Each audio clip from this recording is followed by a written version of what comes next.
What is up, everybody? Hello, friends. Hello.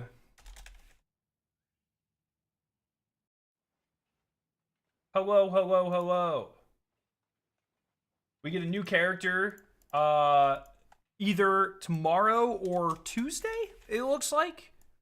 Hellhest. Cool fucking name. How the fuck is everybody doing? Waha. Bam.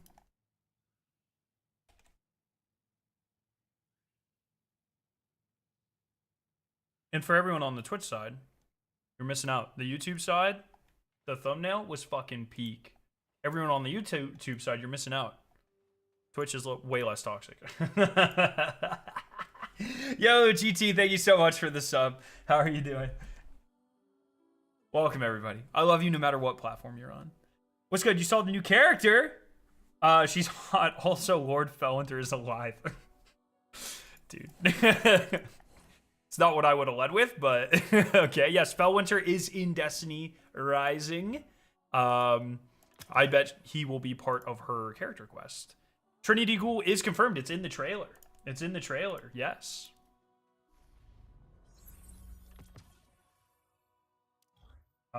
Here, I'll pull up the trailer, actually. I should have had that up. I'm bad at what I do.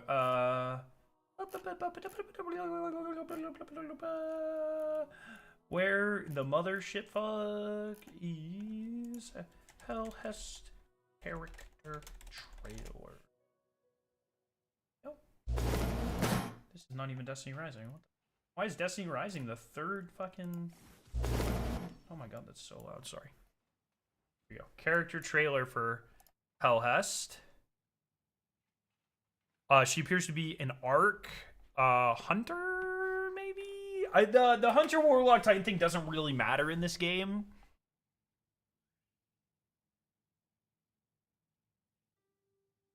Felwinter might not even be a character. Yo, Boog, what's up? I don't know if anyone else has pointed out yet, but something in Arcade allows for heavy ammo generation, or it might not be regeneration. It could be like retrieval as well, but I don't know why you would need that because you can just shoot it. Did you happen to see the leaks for Destiny Rising upcoming characters? I saw that there were leaks. I didn't look at them though. Arc Piercing Hunter, interesting. Yeah, she is a support. She seems to have summons. Very Anna Bray feeling trailer. She has a metal arm, which is sick.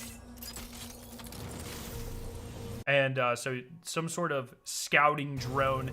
Her weapons are bows and linear fusion rifles. High value target location confirmed, Lord Felwinter. And she appears to work for Felwinter, which is pretty sick. Commence recovery operation. These trailers are so fucking good. So that's Trinity Ghoul. And like when she uses it, watch here. I mean, it very clearly is Trinity Ghoul. See, it's got the 3. What's you can see the 3 arrows in the ground right there. It's very clearly Trinity Ghoul. But so she sends out a couple of drones here. So she could do more than one. They're different colors, and they clearly buff her in some way. And then one, watch this guy on the left.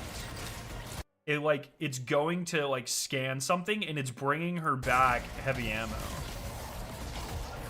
which is kind of weird because like I would just shoot it. But and then she has a this appears to be her super, her ultimate. So it seems to be like up to 3 drones, potentially 4. 1 potentially buffs you, 1 debuffs enemy, 1 retrieves things. Pretty curious about that. Very curious about that. So, pretty cool. I really like summon characters. I also have Queen Breaker. I have, oh, this is something that happened yesterday that I'm so excited about. I have every exotic now. I got some insane fucking RNG. So we have every exotic now. Trinity Ghoul will obviously be added, probably through some sort of event. But soon I want to, probably this weekend I'm going to work. I'm going to play with all the exotics, and I'll do a ranking every exotic in Destiny Rising video. Yeah, so she uses bows, which are brand new, and she uses linear fusions, which are only on Atoll right now. I believe they're only on Atoll. Let me double check before I say that. Yeah, only on Atoll right now. That's what I thought. And the only exotic one so far is Queen Breakers. So I haven't done any like damage testing on Queen Breakers, and Atoll is a support character, but she's not like a damage support character. She's a healing support. So I'm quite curious what Hellfest ends up, or Hellfest is a metal festival that happens every year. I'm quite curious what Hellfest ends up being, and she might just be straight crowd control, but I mean with Trinity. But we'll have to see what all the perks and her perks and stuff, what they look like. Yo, Rob, thank you so much for the tier 1 for 5 months, my friend. Maybe she has a passive based around shooting ammo off the ground. Yeah, something like that. Can we talk about how 5-6 of my fire team for got the new Void audio from Epic Desert Perpetual, not me? Dude, all I need for the title is the fucking class item, and I can't get it. So eventually, at least it's a fun raid. Like, I really, really love it. Yo, Hugo, what's up? Emerality, I didn't listen to the audio before, but yeah, they're leaning into the Fellwinter's Warmind connection with the voice early. Yeah. I think they're going to be like... I'm going to be honest. I'm going to be really surprised if at some point... we don't get Siva in this game. Like, on God. Also, one thing to know, Scarrow, is that before she became a Guardian, she worked for Mara. Oh, that's interesting. That's actually really interesting. So, their Mara Fellwinter connection. That's kind of fun. Okay. Oh, Jesus. I got fucking hella jump scared there. So, I need to do a lot of stuff. I think I need to do some weekly campaigns. I need to do a weekly campaign. I need to do some front lines. I have way too much pinnacle energy, so I definitely need to spend some of that. I can finish my legacy grind. I could probably get the legacy title and the fishing title today. So I might do that. What do I need in Onslaught? I also just need 14 more Onslaught encounters cleared to guild. That's a lot for one stream, but it's doable. I can finish Jiangxi today. I can get a lot of titles today. I might not do that all today, but I'm quite far behind. I also can get Calamity Ops. Holy shit. I've got a lot of things like coming together here. Rob says, it's really fun. I'm more willing to Sherpa Epic than regular. I just enjoy it way more. That's how I also enjoy it way more. I've been really considering, let me know what you guys think. And please remember, if you're on the Twitch side, Twitch made a ridiculous change where if you're a lurker, you don't count as a viewer anymore. So all the view counts are like substantially lower across the board on Twitch now.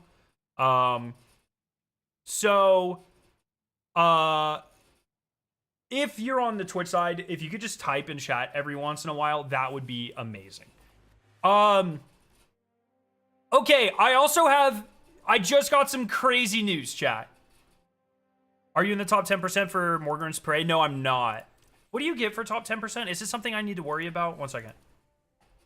Rank reward challenge. Oh, wait, did they reset it? No. What do you get? You just get a limited time frame for 14 days. That's it. Yo, Caspian, what's up? Oh, here we go. One poll. Okay, I'm not too... Oh. Wait, what the shit? I'm top 10%? How? I have like a fucking awful score. What the hell? Okay. Fair enough. I have crazy news, chat, that I wasn't sure was going to be available today. I have really, really, really, really, really awesome news. Starting right now, chat. 1 second, sorry. Starting right now, chat. I have a limited time advanced flavor. Scaro 9, Ghastly Grape. This is a white grape hydration flavor. So no caffeine. No caffeine. It's available for 2 weeks. 2 weeks. Awesome limited time art. It's a co-brand. So if you guys want this, here, let me do this. And you can use code SCARO9 for 10% off. So only available for 2 weeks. It would mean so much to me if you've been interested in any of the advanced flavors and you like white grape. It tastes a lot like Welch's like white grape juice. That's why I supported this flavor. I love this flavor. If you're interested at all, it supports the channel a lot. So it would be awesome if you would consider picking that up. I will drop the link in chat. I have a new advanced flavor.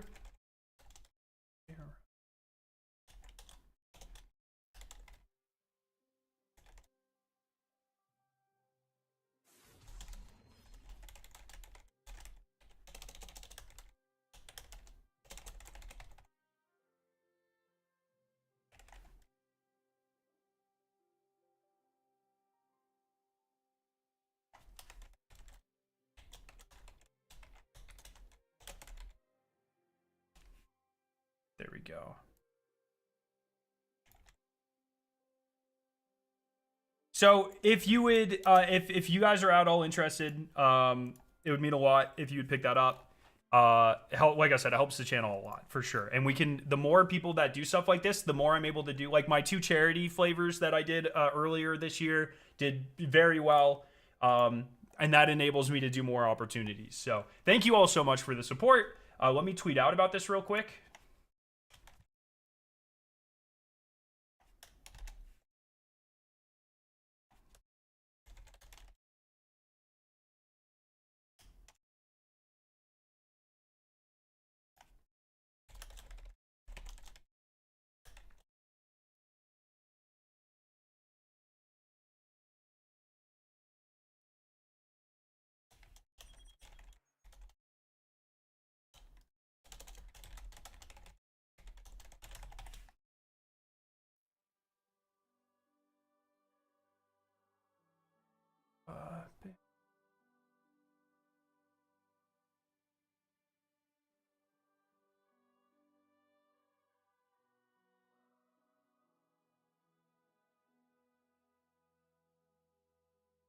Sorry.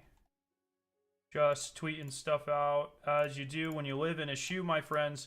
But yeah, Hellhest looks fucking awesome. So pretty excited for her. Bam.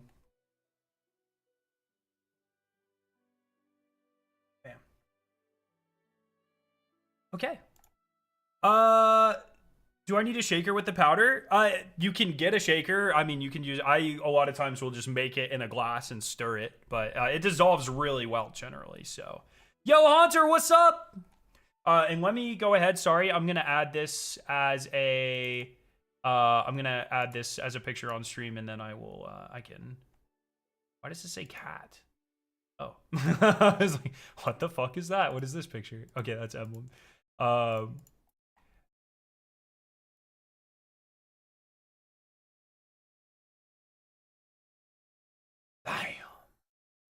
Okay, so we got a lot to do. I'm top 10% in the event somehow, even though my run is shit.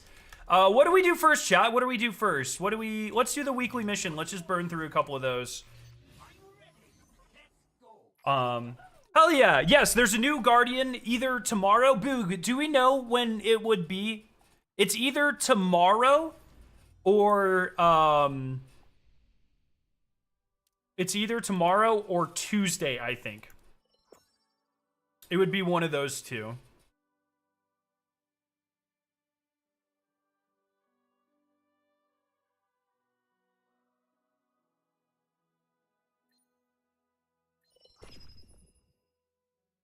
Probably in a week on Tuesday or next Thursday. Friday morning. I think they usually only release things on Thursdays or Tuesday or Mondays. Monday. I said Tuesday. I meant Monday. I'm so sorry. I'm used to Destiny Reset being Tuesday. But Destiny Rising Reset is on Monday.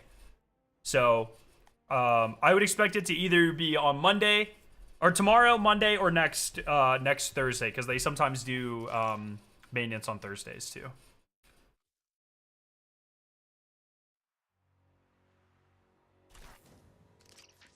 Is the game volume up for you guys? I barely hear it. There it is. But yeah, I'm pretty excited. I'm very curious as well. I bet maintenance tomorrow will add like a teaser for her, like Estella had. I'm curious if Hellhest is a mythic character, which it looks like she's going to be since she's getting the whole treatment with the trailer and stuff. I'm wondering if there's going to be a 4-star character that comes with her. Like, because, you know, Estella is awesome, and I love Estella. But, I mean, I think it's pretty... I think it's pretty fair to say that Umeko is also, like, very meta-changing, right? Like, having a global debuff with Umeko is huge.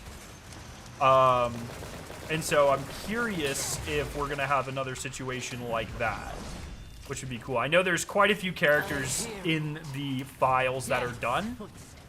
Most likely Monday, since modifiers for Master Grandmaster will change to have a rapid precision solar arc that day. Oh, wait, is Monday the mid-season already? Do we get, like, new content on Monday? I think we get, like, story shit on Monday, dude.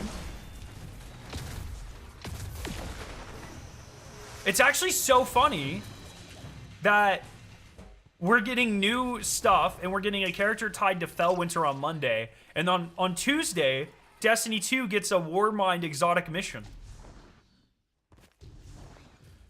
How's that for a coincidence, huh? They confirmed there's no downtime tomorrow, so probably next week. Okay, so Monday then, likely. I bet we'll get a, I bet we'll get like an in-game teaser, like a banner coming soon type stuff. So. But that's really exciting. It seems like we'll pretty consistently get characters like once every 4 weeks, which is cool. Yo, Lab, how you doing? Still mad at you for Rick rolling me again. 2 Destiny cakes? Yeah. I am super curious if we get a new, if we're going to... Brother, who the fuck did that?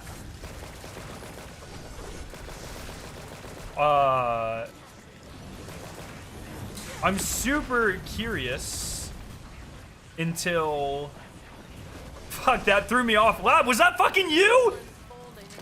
That threw me off. Oh, I'm super curious if we get a raid, because there is another complete raid that has been data mines. Just the existence of, none of the mechanics or anything.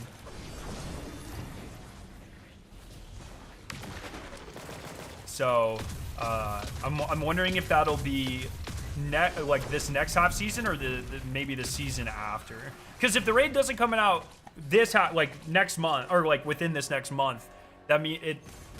The way they do, they alternate, right? So it's 1 month we get content, 1 month we get a character, or that's how it's supposed to. I don't know. It's fucking complicated, man. We probably wouldn't get it, in my opinion, for another 2 months if we didn't get one in this next month. I'm sorry. Something in there makes some sort of sense, okay? Waiting for Rising to bring Mario and her black hole heavy grenade launcher back. It's actually really interesting because that character got a lot of FaceTime pre-launch of the game, and I think she's the only character pre-launch, like in the trailers, that actually isn't in the game. And she was like a pretty big point of that original trailer, if you remember. If we're getting a character new 4 weeks, it's gonna be every soon. Oh, sorry. How long do you think until? Yeah, sorry, I'm trying. How long do you think until the game gets super pay to win? We're getting characters every 4 weeks. It's gonna be soon. Well, so far they're doing a really good job not doing that. And stuff like the raid race were really, really well constructed to avoid that sort of thing. So hopefully they continue that. Maybe Copium, but Maru's been data mined, so after Hell has. Was she was playable in the alpha, right? Did I make that up? I actually don't. I might have made that up.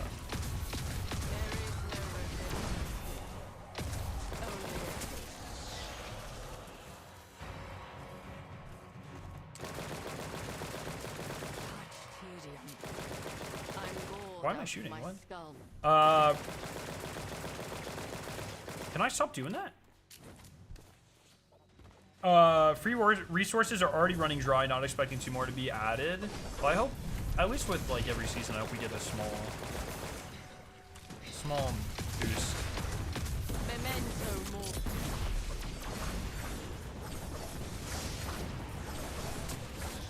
I don't know, man. This game has been, it's so crazy to me because like after, like the week before this game came out, I was like, yeah, I'll play it for a little bit. I don't think it'll hook me that much. And then I've been like completely enthralled. So I would like for the game to keep going, especially if, you know, Destiny's in a little bit of a downtime. I need to go get my frontline key spent as well. I have a week to get 1 more copy of Estella to max her out. Good luck, Alucard. Good luck. Pay to win doesn't hurt too much when the competitive aspects of the game remain intact. Yeah, if like the speedrun and contest stuff remains solid, then I don't really care that much, to be honest. It's like normal gameplay. I don't like if you're able to get a limited like 2-week banner in Morgren's Legacy or Morgren's Prey or whatever, the event, because brother, I'm like fucking mid combat. Like, get off my screen! Look what, that's the first time I've seen that mid-combat, by the way. Oh no, it's getting worse. But as long as it, I don't really care if there's an advantage for like smaller events, but as long as the contest and like raid experiences stay really fair, then it's fine. I probably should have saved this. Brother, get the shit off my screen, man. Go away. I don't fucking care what you found. Yeah, that's some spam call type shit, bro. It's like all of our viewer analytics suggest that you are more likely to buy shit while you're currently being shot by 700 things. It's like, okay, that's good market research right there. Dude, I've been loving this game. I'm not sure how most people feel about the changing of metas every month, but I think I like it. It gives a chance for other characters to be more viable. Yeah, I've been having, I mean, that's not like that's different than regular Destiny, right? It's just instead of like certain exotics or whatever, or builds, it's just different characters. Average Twitter DM request type shit, dude, on God. She's part of standard banner for alpha. Okay. Yeah, so what if then, wait, was she a 5 or a 4, dude?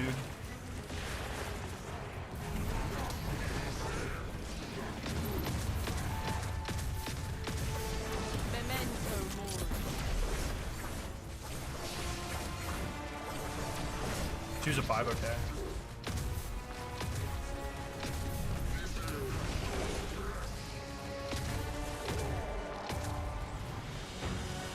Pandora 7 is like Roman from GTA. I was calling it the worst time. On God. I've never seen the pop-ups. Are they exclusive to the emulator? I don't think so. That's a chat question, but I don't think so.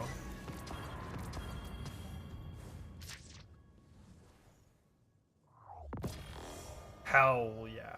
Wait, did that say master? This should be grandmaster.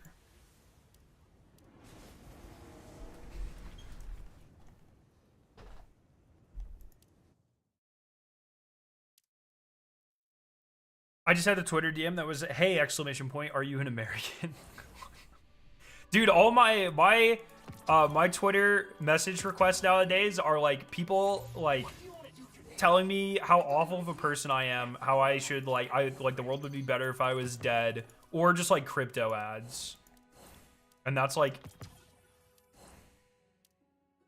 that's a solid or like occasionally when I retweet out like you know, something that supports like LGBTQ or something like that, or like social welfare programs, like sometimes I'll hit the retweet and then I'll get DMs being like, yo, Scarrow, I saw that you retweeted this, and then followed by like the worst like transphobic shit you've ever seen in your life or something. And it's like, oh, I'm really glad you thought you could change my opinion by DMing me and saying awful things. Way to go, way to go. It's pretty fucking funny, actually. Okay, let's do one of the legendary campaigns. I just need one of these. Well, yeah, instead of meta shifts for weapons buffs / nerfs in Destiny, Rising has more meta shifts due to shield and Shinka types, yeah. And I think that's like, I think that's interesting. Like, I think that feels really good, actually. Okay. This is easy.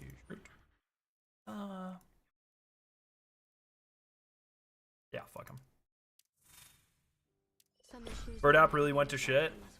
I say this pretty consistently, but I think I can tie the most annoying parts of my life back directly to Elon Musk buying Twitter.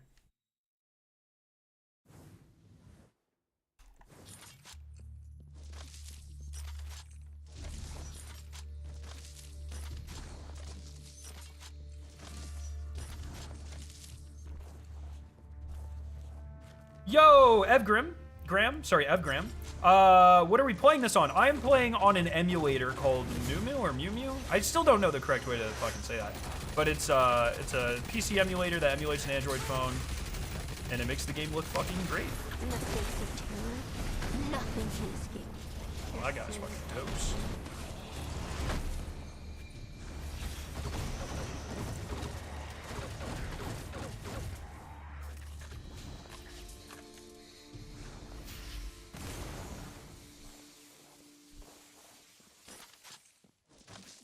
Oh, is this the boss at the end?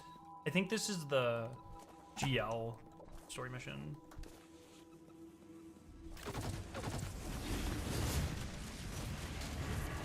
Nice, I'll have to look into that. I'm not too keen on mobile gaming. I actually have, a guide on, you can download it in literally like 2 minutes. Takes maybe a couple more minutes to set up like the best settings, but I have a video on like everything, the best settings and stuff. They're what I use, and they're why the game runs so smoothly. So it was a few weeks ago, I guess maybe like a month ago at this point. I don't know, time's kind of an illusion. It just kind of goes.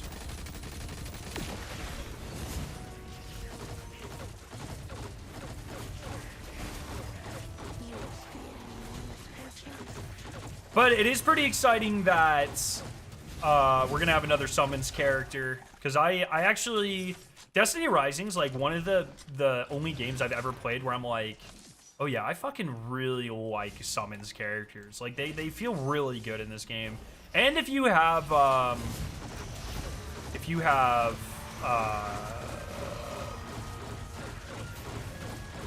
my god, Arcstaff guy, what the shit? You have an Arcstaff guy.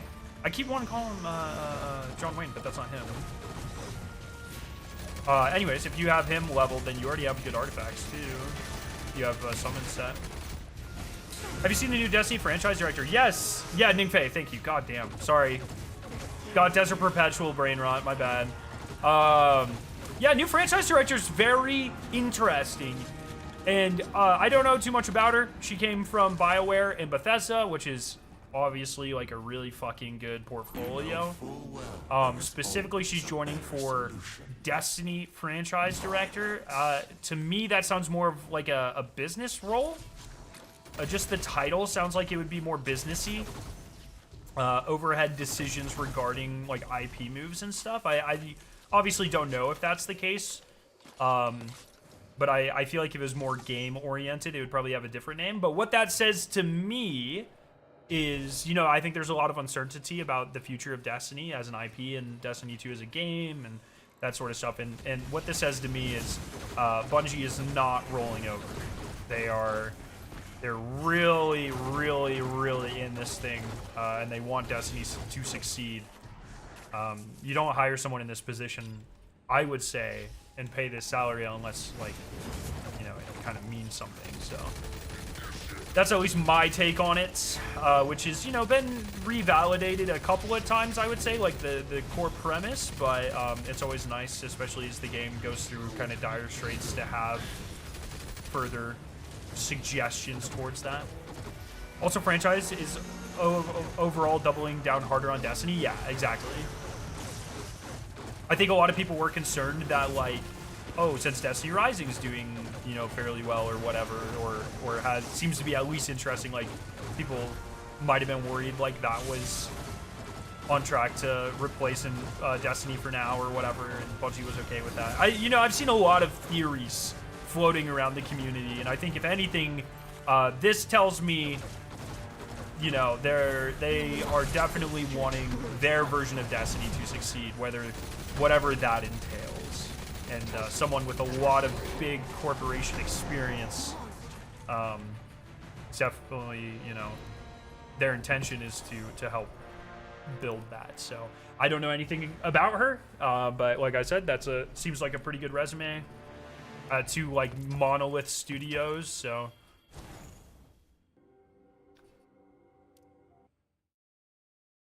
according to Gotcha, people online, Destiny Rising is doing really bad because they only made 9 million. Yeah, I think I saw reports that the reporting was not necessarily completely accurate, and I don't think it's, like, I think it doesn't count certain platforms, I believe. And then, you know, things like, I think it's not out in certain areas or countries yet, so, you know. I'm not... As long as content's coming out at the pace it is, they're clearly making money. So I think Destiny needs a better business direction as well. Pete really put the company in a hard spot. It's kind of... It's hard to... well, okay, this is another thing that this says to me. Is that... why do I still have weekly rewards? What? Oh, I do still have weekly rewards. This says to me that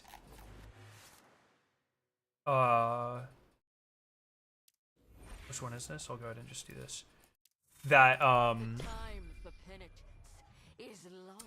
but it seems like Bungie still has a lot of, like, yes, hello. Hello, I'm streaming. This says to me that Bungie still has a lot of kind of self-determinism regarding the future of the franchise and the IP, which I think a lot of people were worried about as well. But the fact that this is a Bungie role and not like a Sony role, I think is definitely notable, at least. Right? At least that's my take. I obviously don't have any, like, knowledge of like internal knowledge of these things, but that's how I would interpret that.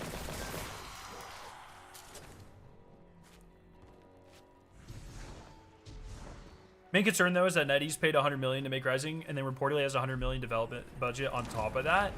Yeah, you know, I think it's a thing that of obvious concern, but until we start seeing, like, signs about it, and if it's not even launched in, like, by far their biggest market, which I didn't know, so it's not launched in China? Why would it not be launched in China? Why is there a delay there? I find that very interesting. Because by all accounts, that should be by far their workhorse and the biggest part of the, you know, their revenue.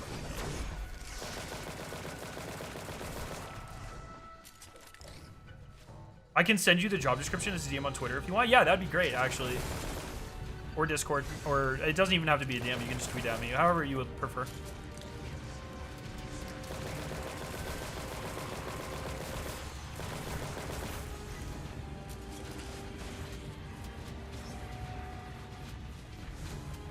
They usually do China launches in October, like COD Mobile did, so probably later this month. Oh, that's really interesting.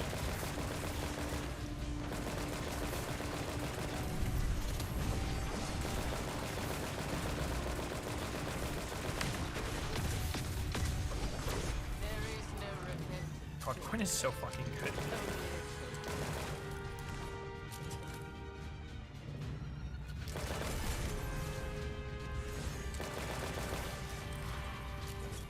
That report is always speculative, so I'm pretty sure they only have Apple Store data and they extrapolate from that. Oh, so they don't have Google Play data? And like, how does like my Moo purchases go through Google Play?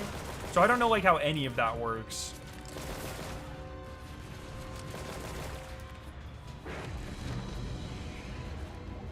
There aren't any skulls for any in-game models. Oh, is the raid skull not even in the game?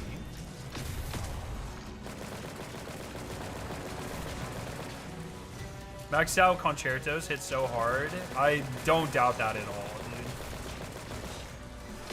I think a maxed out potato on Gwyn would probably hit really hard. I have like a bunch of duplicate exotics too that I should probably take a look at and see how I can allocate them and upgrade them. Ugh, shit. You quote tweeted me the link, thank you. This.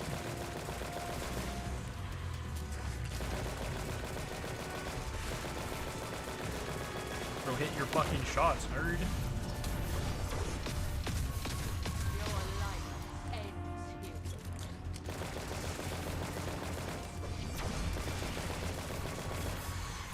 I gotta burn this boss down. My time's not looking great.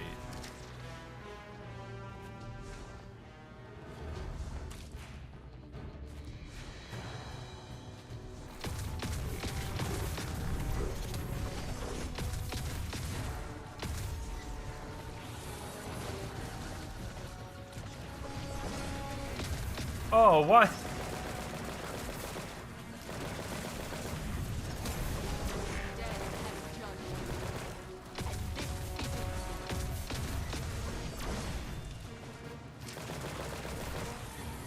That's good.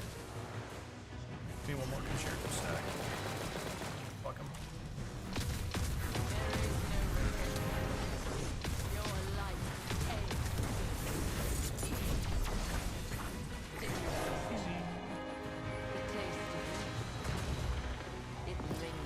Okay, and then do I have any more of these I have to do? I have to do this one. Okay. Nice, God. Watch that real quick.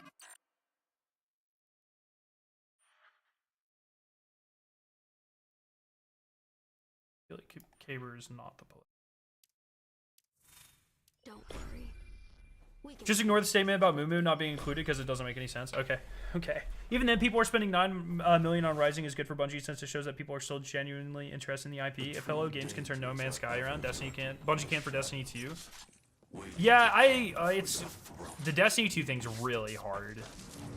I don't doubt that there's still juice left in the franchise, right? But No Man's Sky failing on launch and Bungie, like Destiny 2 being in dire straits for the 18th time 10 years after launch or whatever, like those are two very different scenarios. Not saying they can't turn it around, but I don't know. I think things like the Desert Perpetual Epic Raid not being super popular. Oh no, this is not. They got deep.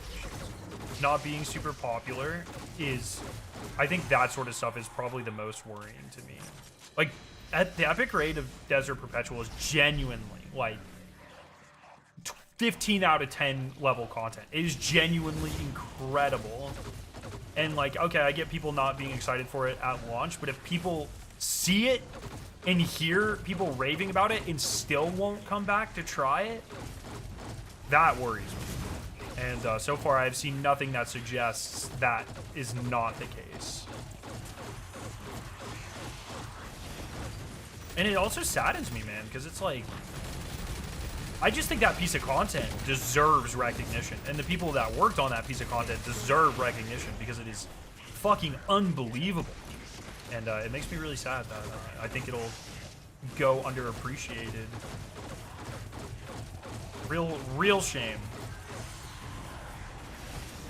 And I hope, like, and I think that means that we're like less likely to get an epic raid in the future. And I don't know. I completely disagree. I've seen a lot of people say that the epic version of the raid should have just been the raid at launch, and I actually completely disagree. The story and like the evolution there was really cool to uncover and see.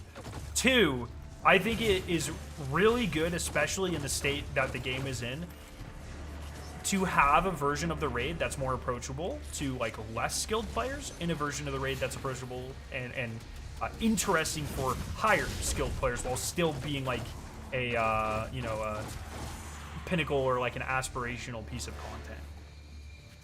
That's the thing that's been a huge problem with heroic or master or hard versions of raids forever, is you do them once for the title, maybe you get a couple cosmetics or whatever, and then you only ever do the normal version of the raid. The way the epic raid is set up currently, I will pretty much always want to do the epic version of the raid, the harder version of the raid, which is something that has definitely never been true since Age of Triumph. And I think that even these have way more incentive to do the harder version of the raid than even Age of Triumph did. Like, I genuinely am in love with all of the changes they made. It all ends here.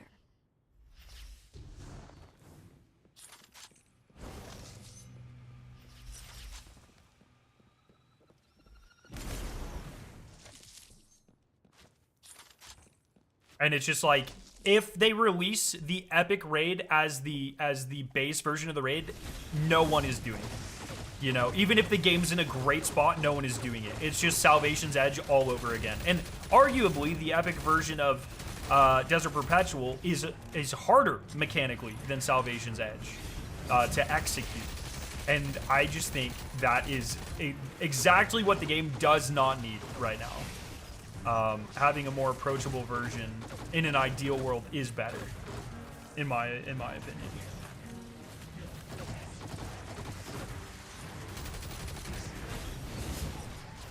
Also, I just can't stress enough like how fucking awesome the experience was, like learning normal Desert Perpetual and doing that for a series of months, and then having like the storyline of the epic raid is so peak, and having that separation between them really aids in that.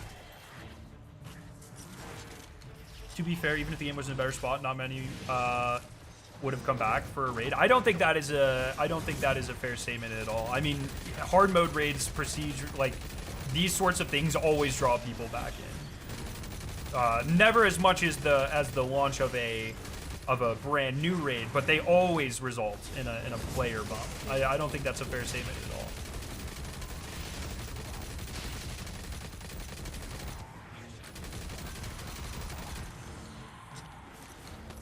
On top of 4th encounter heavy modification, has a pretty good comparison. Wait, so it's pretty much what Final Fantasy does. A normal version of the raid that's still challenging for a lot of players, and a harder version of the raid that's still really difficult. Yeah, I don't know like what their release schedule looks like, but just everything about the epic raid was super Oh, I was not paying attention to time. I was yapping. I think I'm only gonna get silver rewards, not those, because I was yapping.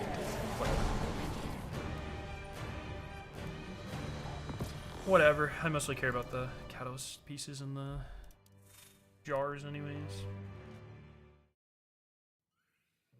Across all the years of Destiny, only 15% of players even touch a raid dungeon or even GMs. Yeah, I think that is a very old statistic, and it doesn't really apply to like the consistent player base. But even then, I don't fucking care. You know what I mean? It's like I just don't think right now the player base bump that we saw, I mean, historically, the player base bump that we saw for Epic Desert Perpetual is virtually non-existent compared to previous hard modes or prestige modes or whatever the fuck you want to call them. That's just like a statistical fact. Regardless of how many people have ever touched a raid or a dungeon, they usually result in a bigger bump than this one did. I'm going to do my daily commission.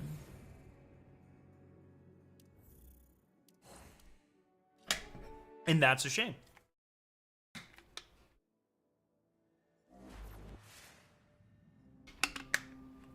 I need the other League Guardians to be announced. I'm glad people are enjoying the epic raid. The game just isn't being developed for people like me anymore. What kind of player are you?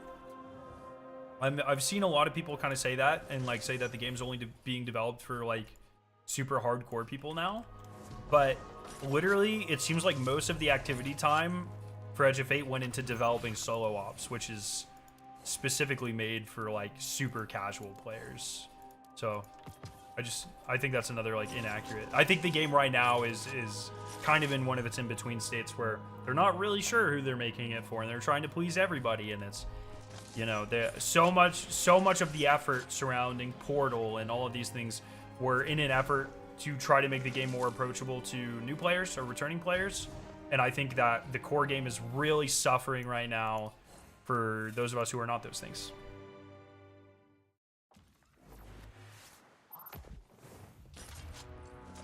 And I think that's a shame. I don't think it'll take a singular content update, feature, expansion to turn around the general perception of Destiny. I think it'll take 1 year at least of no controversies, praising from the communities, just straight wins from Bungie. I think it'll also help, like, once the marathon, whatever happens, whenever that thing is done, like, the launch is good, or, like, you know, goes, and then whether it goes well or doesn't, I think having that out of the way and not in, like, the public zeitgeist will only benefit Destiny.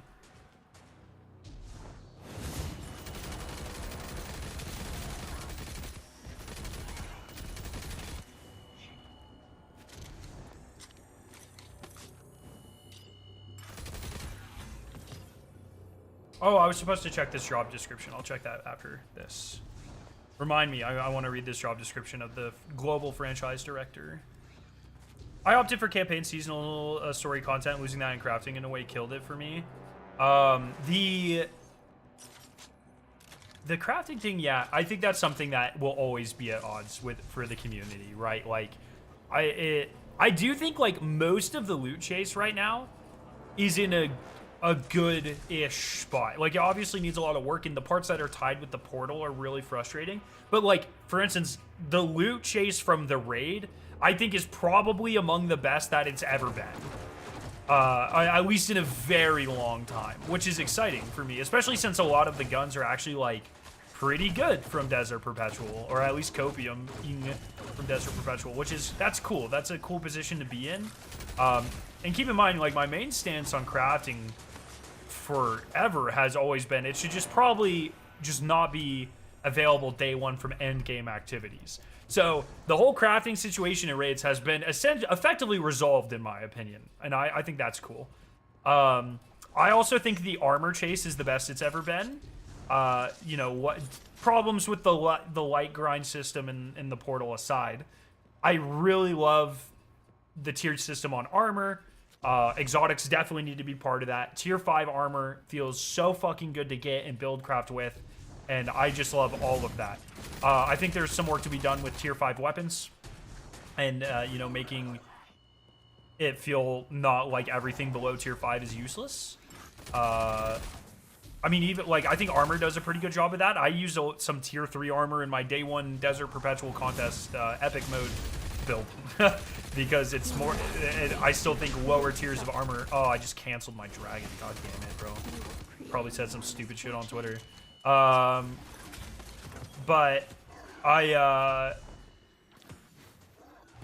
yeah, I think a lot of the loot grind is in a really interesting spot. I do sympathize with the, you know, the people that wanted crafting for certain parts of the game. It's a almost nearly impossible balance to hit, I would say.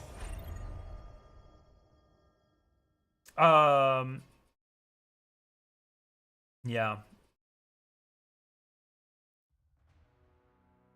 Long story short, I think I want too much from the game that I feel can't provide what I'm looking for. It is also, I think that's a big thing. Being scaled back so much definitely does hurt Destiny. Let me read this job description here.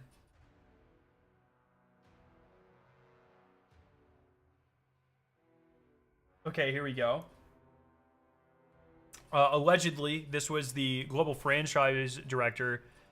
It was removed September 13th. So this is a very, very new job position posting. Destiny 2 is actually a lot lower salary than I would expect for this title. I feel like directors would, maybe the bonus structure is good. The Destiny 2 Global Franchise Marketing Director leads the strategic planning and development of marketing campaigns and is responsible for the successful execution of Destiny 2 Global Franchise Marketing Strategy. This is like exactly what I thought it was going to be. The Destiny franchise director will report to the head of publishing. However, this role is, and the head of publishing, I could be wrong. I think that might be a co-role with Sony. Maybe I'm wrong there, but I feel like a lot of the publishing people got moved to Sony. Maybe I could be totally wrong.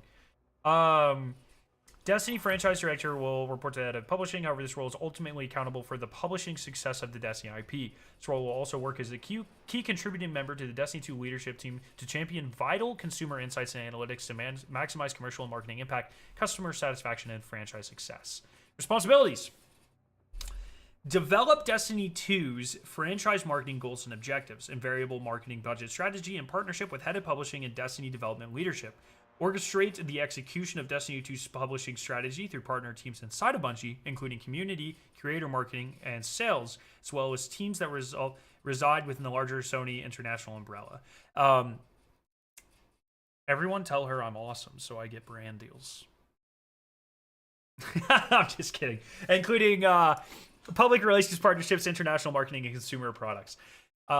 Champion marketing strategic pillars, sales KPIs, that's key performance indicators, cross-studio alignment as a key member of Destiny leadership team driving towards a shared vision, collaborate with Destiny development leadership to create product solutions that amplify key events and launches while informing in-game commercial strategies, extrapolate market trends from consumer insights and player behaviors to determine future franchise strategy, surface new opportunities and represent our player needs, help identify and resolve key franchise level risks that impact customer satisfaction, communication, and critical marketing initiatives. That's like right now, that's that. We are in that. Help build and foster strong relationship with key partners, agencies, vendors, consultants, and industry experts. Work with business development, account management, and marketing teams to create comprehensive partnerships with external platform services and new media channels. That's actually really interesting. That'd be like collaborations and such with, SteelSeries and Control Freak and all those. Mentor and lead a team of marketing and communication experts who plan, develop, and execute Destiny 2 franchise marketing goals and objectives. That's really interesting that it specifies Destiny 2's franchise. That's super, that is something that definitely needs to be noted for everybody. Cultivate a supportive, innovative team culture through a framework of inspire, coach, and drive.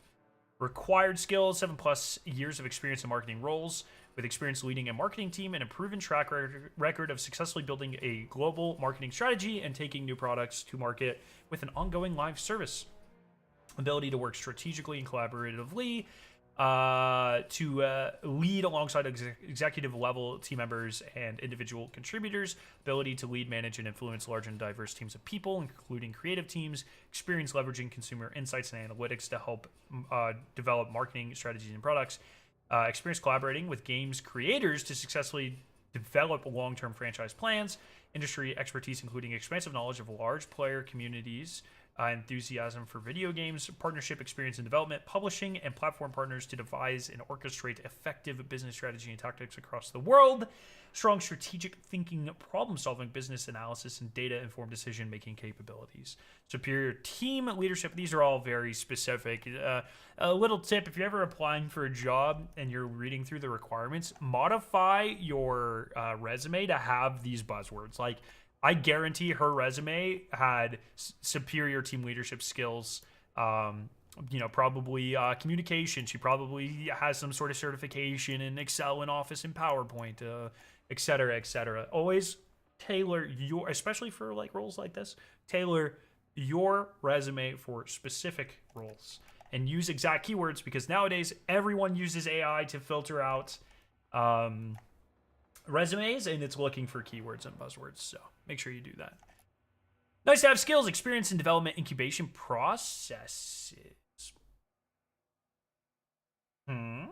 Franchise strategy and tactics, in which we have seen great ideas succeed and fail. And this is probably for incubation of future Destiny 2 ideas, but interesting nonetheless. Proficiency with business intelligence tools, probably like Power BI or something.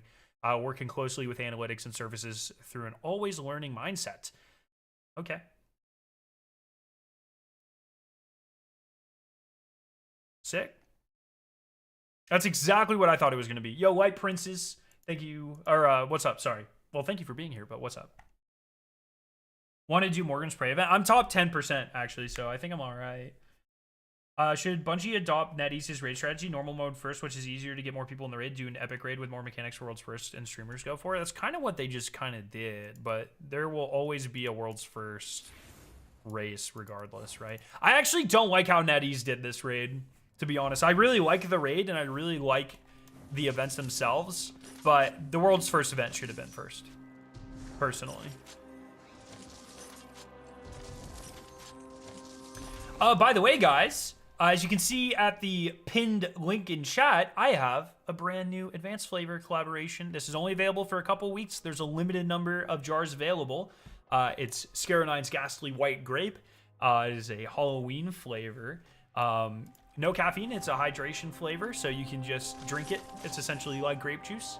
It's got a couple of vitamins and minerals and stuff in there as well, but you can pick that up using code SCARE9 for 10% off. That'll make it like 25 bucks or close to. And the link's at the top of chat. Huge support for the channel. Helps a lot. And hopefully you guys like it. It's a flavor I really like, so I'm hopeful you guys will as well, for sure. Honestly, I wouldn't mind them making an activity similar to Ultimates. Oh, this is a, yeah, this is a... I know nothing about Final Fantasy.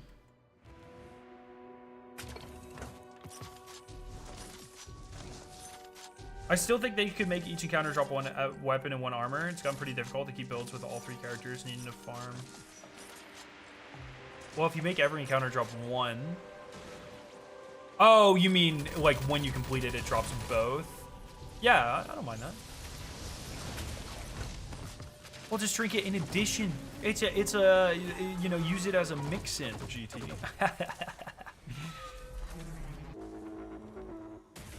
I've already fallen off Rising. The progression blocks are devastating, but I did just figure out how to get it working on Steam Deck, so we're back. That's what I like to hear. Back to the mines. You have 6 unread messages? Yeah, they're all character quests. I've done 1 character quest. I need to do the rest of them, but I'm kind of lazy.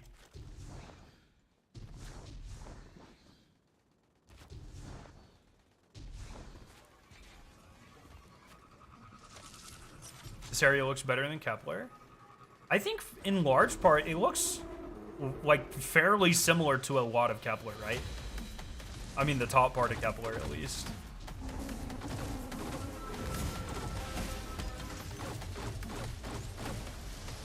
Skulls, probably. Give me your head, boy. Boop. Why did that not destroy? What the fuck? It's kind of crazy that we just like murder robots, take their faces, use them to destroy cubes just to kill their boss or dad or mom or something. That's pretty fucked up if you think about it. You like the Crimson? I haven't played a lot of it all, so I haven't used too many hand cannons. Had to stop Rising. I want to spend money way more than I have any business doing, so I cut myself off. Just start a fake debit card. Attach that to the game. Never put any money in that account. Then you're fucking good. Stop sympathizing with the Quakers. They're bio inorganic though, you know what I mean? They're you know, they're synths. No, they wouldn't be synths. They're cyborgs.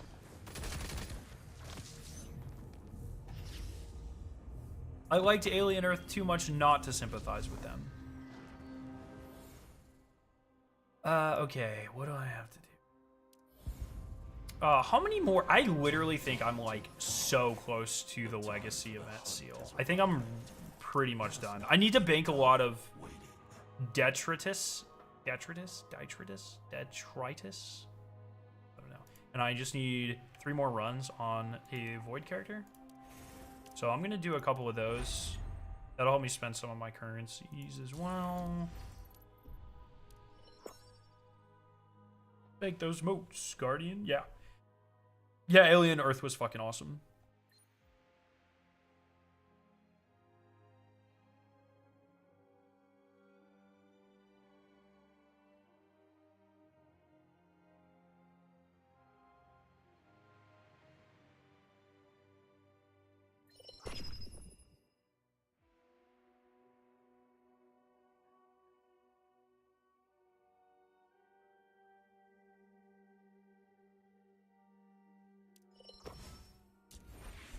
But yeah, I think I do agree that raid loot in Destiny does need.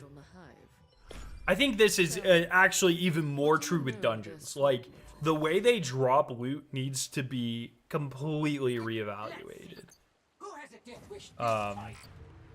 So I'm curious to see if there's any strike, because I think that was one of the biggest pieces of feedback for, like, at least with raids you can run challenges or whatever and get double loot. I think that was one of the biggest pieces of feedback for both Vespers and Sunder. But I'm really curious to see if they start to address that with, you know, Jabba the Hutt's Girth Palace or whatever the fuck the new dungeon's gonna be called.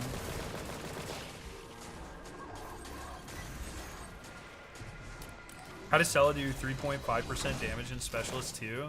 Gaming.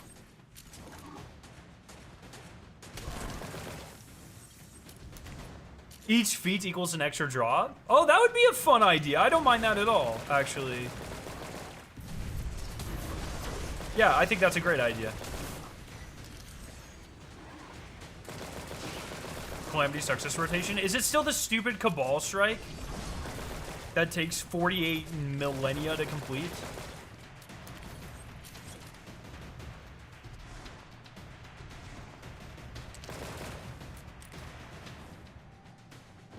I hope we fight a light bearer in the dungeon, not loosen hive. That would be sick. That would actually be kind of cool. Oh, fuck yeah, we got bonus room. And we got a bot, too.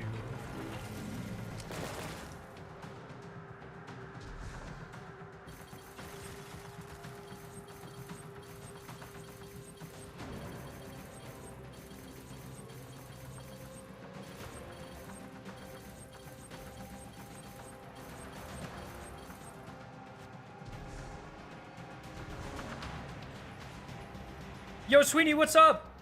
Yoskara, what was your new flavor? Well, your code was 30% off, sir. I think they did that on purpose. I don't get to align any of that myself, but I'm pretty sure they do that on purpose. I did not have it confirmed to me, but that's my thought on that.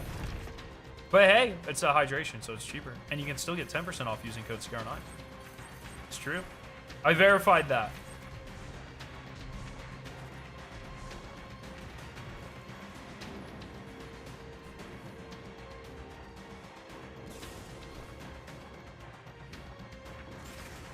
We're actually going super slowly because of the bot.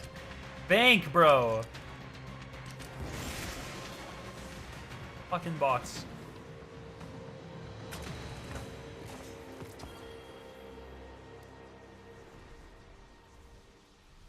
I'm guessing Trinity Ghoul is the name of the bow. Yeah, Trinity Ghoul is a Destiny 2 exotic that is coming to Destiny Rising probably within the next few weeks.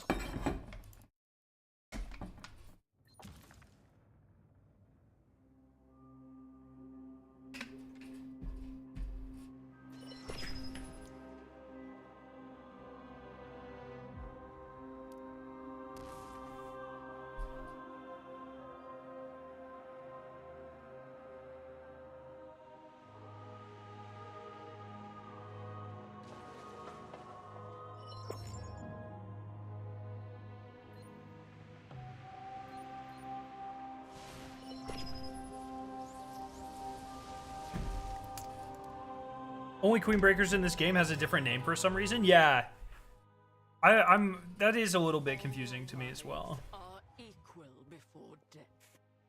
Xbox site keeps crashing from everyone canceling their Game Pass subs. Yeah, I saw they raised their price from $20 a month to $30. I am pretty flabbergasted at Xbox's terrible decisions over the last 5 years or so. I think that is a great case study on. I mean, I think we're gonna be running into this more and more and more and more. But man, these companies that can't just be satisfied with $100 billion of revenue every year, and they just have to keep pushing and pushing and pushing, and then they lay off people, and then they try to keep pushing, and then they lay off more people, and then they buy bigger companies, and then they lay off a bunch of people, and then they keep pushing and pushing and pushing, and then they end up falling straight fucking on their face every time. And, you know, it's interesting. It is interesting. Is definitely the word I would use. Is there a patch tomorrow? Yeah, it did look like there was something happening tomorrow. We don't know if the character's coming out tomorrow. It might be Monday. Chad has said that it's been confirmed that there's no downtime tomorrow. So that makes me think probably not new character and stuff, but maybe. The reason why it's not called Queen Breakers is probably because the events relating to the House of Wolves not happened yet. Oh, do you think they care that much about the continuity? I never would think that a lore thing like that would be the reason they... I don't know, maybe they do. I don't know. Estella came out like a week after she's first teased, yeah. Yeah.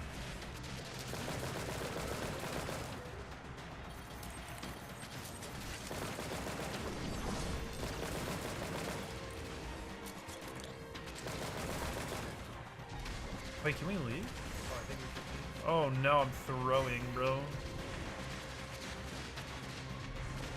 Thank you, I was thinking the same. 10% off is tempting, of course, but sadly shipping is so much I can hardly justify it to myself, though the container looks super sick. Hey, well, I appreciate you. I mean, you've supported it a ton, so it's like, please don't feel bad or anything. But yeah, I'm pretty excited about this. When is the Sparrow racing event supposed to come? That's probably next week as well. I mean, that should be happening pretty soon. It was in the patch notes, what, 2 weeks ago? Which is good. I hope it... So I'm a little frustrated with the Morgrins event because it doesn't really count for anything towards the seal. I really hope all the Sparrow racing stuff does, because I have done effectively no Sparrow racing, and I need to start working on that title and those triumphs. Have you done the secret in Morgan's Hunt? No. A secret in Morgan's Hunt? Huh?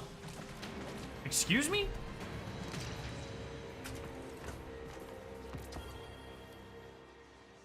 Not Glimmer Guzzler. That's an insane name. That's so good. Yo, Nexius, what's up? What secret? Just 10 Lumia leaves for finding and following Morgan at the end. Is it a triumph?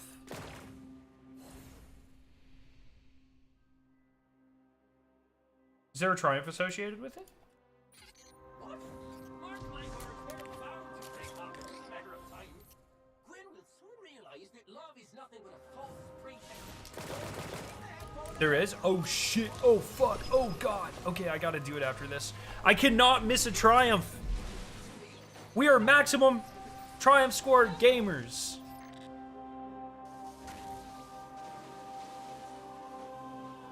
Actually, to be honest, in this game, I will probably just do every title, not max triumph score, because a lot of the triumphs are like, you know, acclaim on certain characters and shit, and it's just a lot.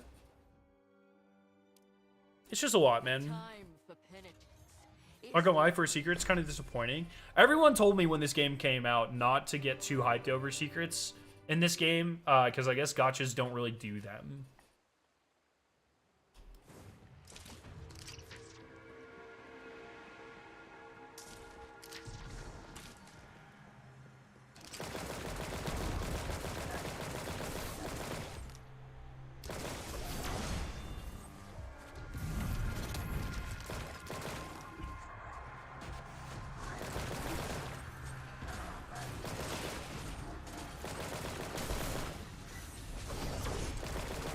I need to check how many pulls I have on limited banner until I get a new character. I might have to do a full 50 or 60 for Hellhest. I'm excited to get bows though. I think that's pretty fun. I think I'm gonna like bows a lot more in this game than I do in Destiny 2, just because it's like a slower game. That's my biggest complaint with bows in Destiny 2 is they're very slow, and Destiny 2 is a very fast game. That's why I generally stick with like hand cannons or rocket weapons and stuff like that, because they tend to be way faster. Oh my god, this person is destroying. Bro, leave some fucking detritus for some other people, dude. Toxic.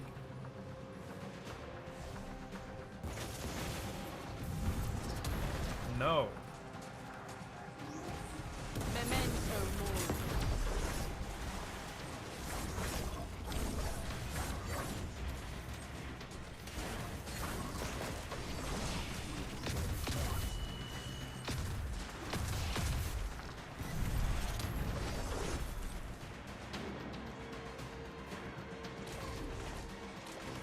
I will. I'll do a quick run of Morgrins after this, then, and get my see if there's a triumph associated with it. Get my free Lumia leaves either way. Okay.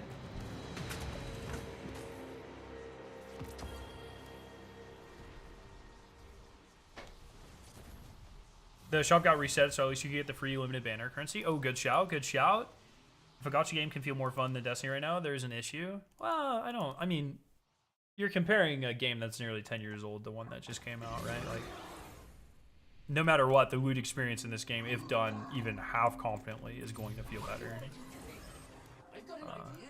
That's called a killing spree.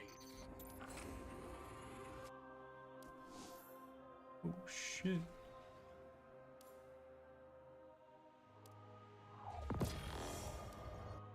Yeah, we definitely want that shit.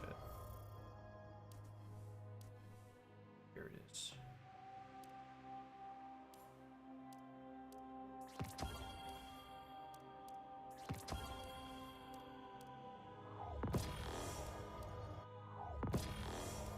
Definitely want the fruits. Do the sheep.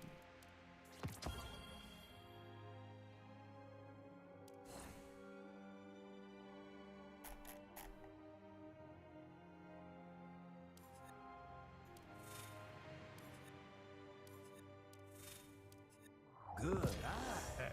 Want anything? Okay, else? and then let me look at my draws. How much do I have here? Oh, yeah. Well, I do have a lot of pulls ready, so I'll be alright.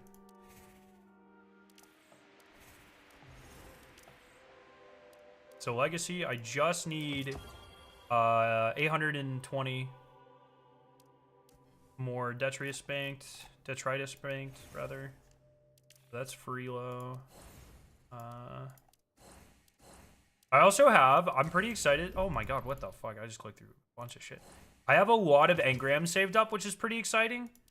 I have 9 engrams for all the seasonal stuff that's not out yet, so I'll be able to complete the season and get the seasonal seal. What else do I need in the seasonal seal? I feel like I'm pretty good on it. Casual activeness, clear master difficulty activities. Yeah, like I'm feeling pretty good right now about all of this. Give it your all. Swing your blade, fire your shots, and struggle to escape death. Who's yapping here, bro?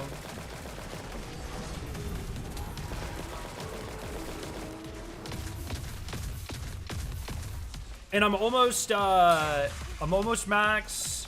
I'm max rank on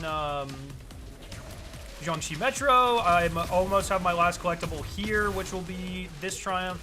I'm steadily heading towards all the triumphs, the titles, which is good. I think I still am gonna make a collector's video. I don't know if I'm gonna make a Lumia flight video. I just feel like I'm so late on it. When I mentioned it like 2 weeks ago, I was already so late, and then all the Destiny shit happened, and I have to wait until next week for the correct mission because I don't have all the Lumia flies and all the missions. So I think I'm just gonna like not make that. I'll make a destination collectibles video. Let's call that a day.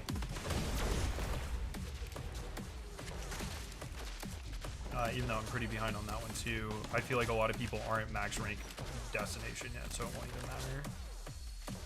Have you been doing the black market quests? Oh, I do need to do that, thank you. I have been doing them, I just not this week, I haven't. I want Destiny 2 to be the best game it can be, but the portal is not the best idea anymore. I think, you know, I discussed this in my video. I think a lot of the intentions behind the portal do make a lot of sense. I think the way, really, I don't even, like, I think the main problem I have with the portal is less so how it was done, and the fact, it's more so the fact that it was, like, the only way it was done, or it's, like, the core focus of the game. I think that's, for me, oh, Oh, did I not even pull the weekly reward? Okay, well. No, let me do more grants. I need to do that before I forget. For me, it's the fact that it's like the gang just is the portal now. And and with all the activities it has and everything, it's just a lot. Wait, what the shit is this?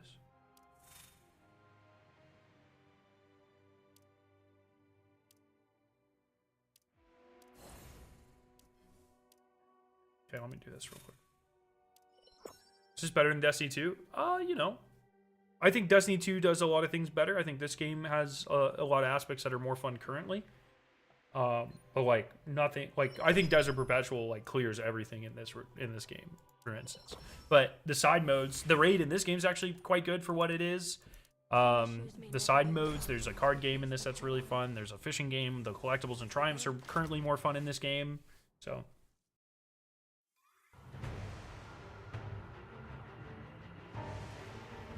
I think the portal would be fun if it was just a way to launch activities, not if it was the only real thing you can do to get any progress. Progress. Yeah, exactly. Totally agree. For the Dawnwalker seal, you need a seasonal exotic card. I was told you could get it from rank 24 with Shadow Shaper to get the card. I can't confirm though. I bought the Estella card because I thought it would count, but it didn't. Yeah, I've also heard that as well. How long does it take to get rank 24 Shadow Shaper, by the way? I think I'm rank like 2 or 4 or something. Like I'm real low.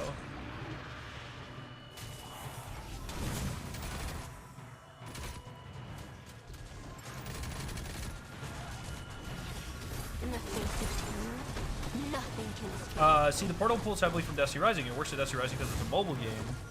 The portal layout doesn't feel like Destiny. It feels very fun-like. I don't know if it pulls directly from Destiny Rising necessarily. It probably uses the same influences, but keep in mind though, it's not like the portal's just an area where you launch all the activities from. You have to like curate your activities.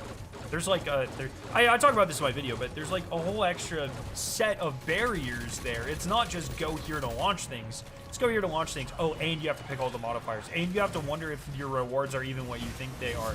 Oh, I have to go look up 28 videos because it's changed 8 times and I don't know what the current state of the scoring system is. And in-game, it's not very clear, right? Like there's so many layers on layers on layers on the portal. It is so much more than just a screen to pick activities from. And that's a big problem.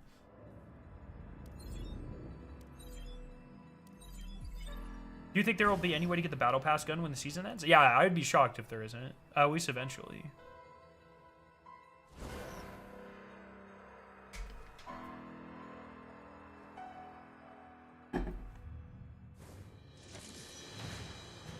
Make sure you fight the NPCs. As you fight, they give large amounts of XP.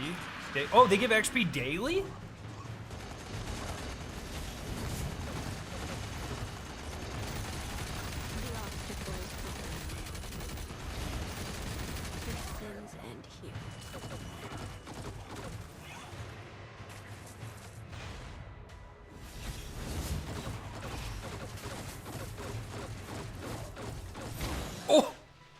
Rest in peace.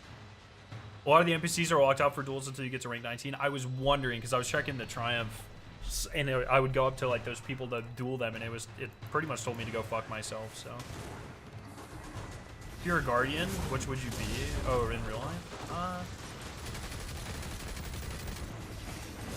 If I had to pick a Destiny Guardian, I don't know. I'm probably most like Osiris, to be honest.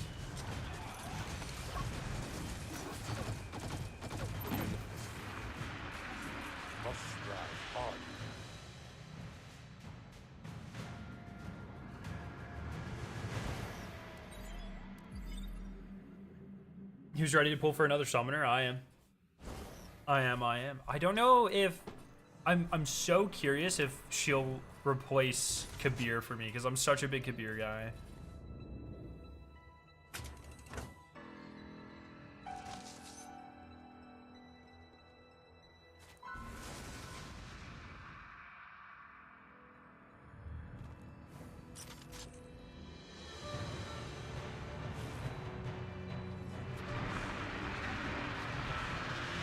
But like, whoever was asking, yo, 510 Cam, when you were asking like, is this game better than Destiny 2? Like, these sorts of side modes, the fact that they're so plentiful and they all have their own unique, like, reward ecosystem and like, small, like, learning curve, but, like, in an interesting mechanics type of way. Like, this sort of stuff, even though it is, like, clearly designed for a mobile game, this sort of stuff is so much more fun than, like, Reclaim or Solo Ops. It's just, they're just more unique and they're more interesting and they're more rewarding. And while maybe the gameplay doesn't feel as good as Destiny 2, it's really nice to have like side modes and activities that matter in a way that doesn't make you feel like ripping your teeth out.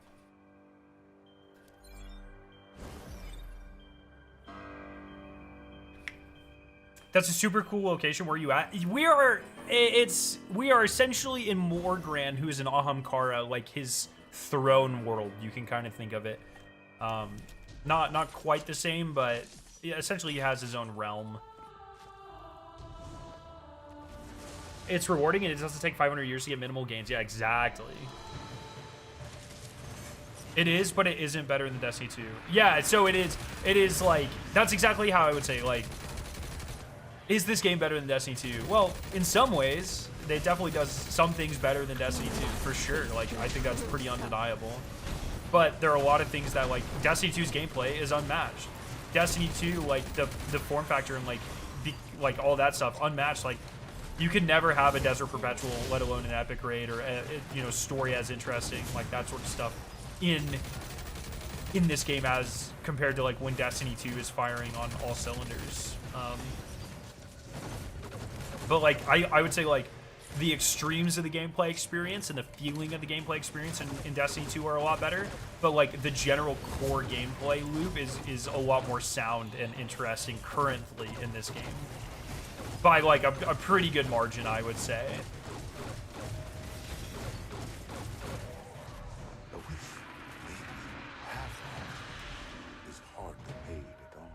I lean towards defending Destiny 2 a lot. Sorry, one second.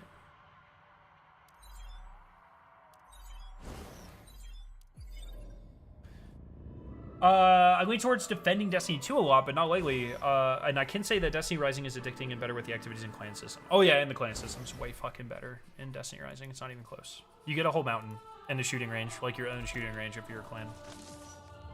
Not gonna lie, the orbs for the Ogre round and Morgan Sun are super tanky. I seem to be hard stuck in that round when I'm playing with randoms. Yeah. Given the success of the Epic Raid, I don't. What success, man? I mean, I think it was success. I think it was a huge W and done incredibly well.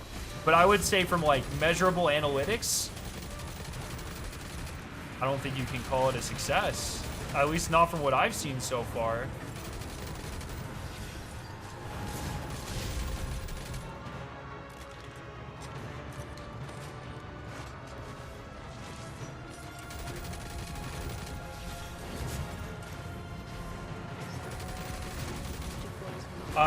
Would you say that Bungie would do more epic versions? I think they should do more epic versions. I'm not sure if they will.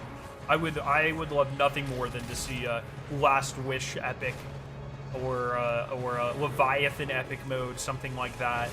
I'm not sure how likely that is to happen. I would love to talk to Robbie Stevens or Tyson Green or something and really talk about that, because I think epic raids are one of the most interesting, like, new concepts they've done in a very long time, and I think it was done amazingly well. I hope Bungie doesn't misinterpret the lack of interest in the game as a failure of the epic raid concept. Yes, that is my biggest worry as well, for sure. Who's the dream blunt rotation in Destiny? Cade, obviously. Probably Hannah or Exo Stranger or both.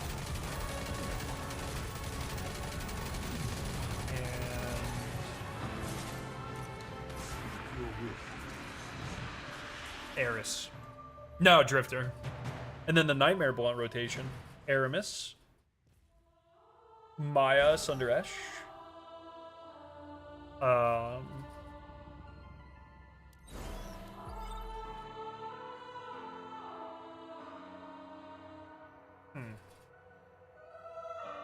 Shivu Wrath.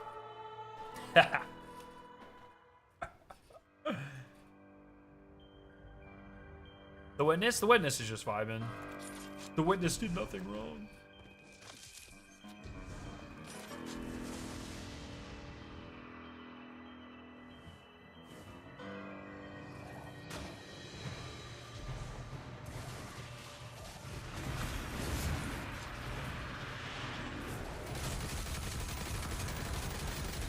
Oh my god. In the face of death.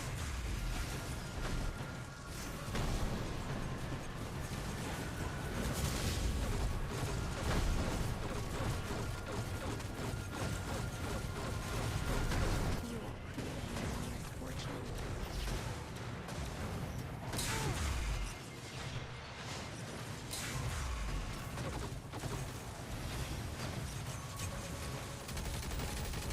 How am I saying, like, why are these ability kills not counting? That sucks so bad. I don't think we're completing this. We might. Oh, Would I would be a good one too.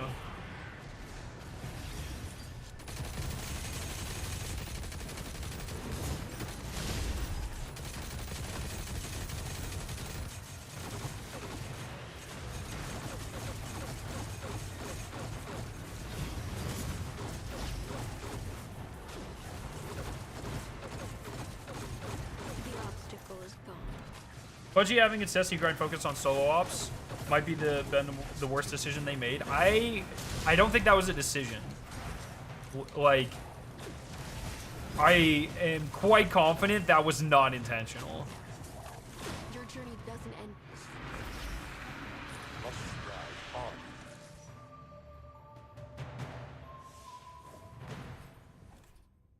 It's so satisfying to see so many big numbers in this game. Yeah, it was a tuning mistake. I completely, like, that's my interpretation of that as well. I kind of like how they implemented Ahamkara better in this game than Destiny 2 as well, excluding Riven. I still want the Nightmare version of Riven, or the Nightmare Ahamkara from Witch Queen's campaign. I think that shit was so sick.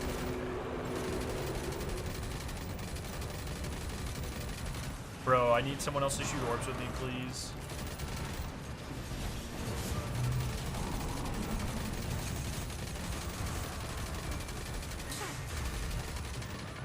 No shot.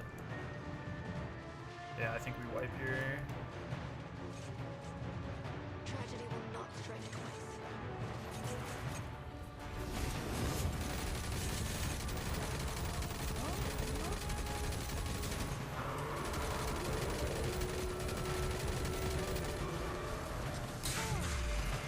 You must face your true self. Oh my god, we're so good. We're fucking goated. What do you mean mediocrity? We fucking beat your challenge, bro. Like, get out of here. What should I do to prep a new character? For a new character, a new season next week? That's one of the awesome things about this game. You don't really have to prep. If you really want to prep, like, get the best roll, like, linear fusion that you can, farm queen breakers or whatever, but I think Trinity Ghoul will probably clear on that character. I don't envision Hellhest being a major DPS player, but I also don't know what her set looks like. Oh, and save, like, all your limited banner pools and stuff, but...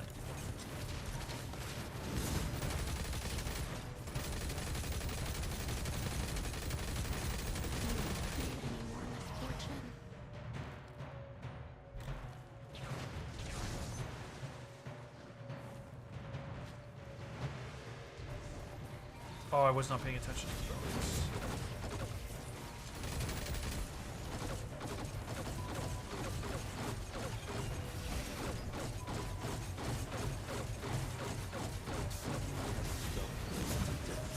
God damn. Alrighty, let's get this secret Lumia thing or whatever.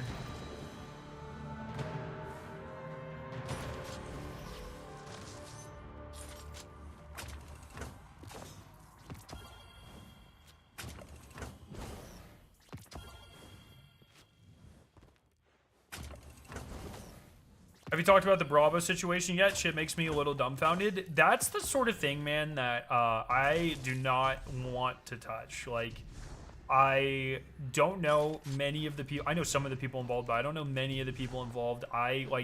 I don't know Bravo. I don't know if any of this is true even. Like, I don't know. There's no benefit to me weighing into this situation.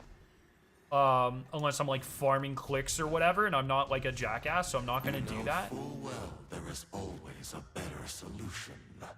So, I just like, you know, none of my business.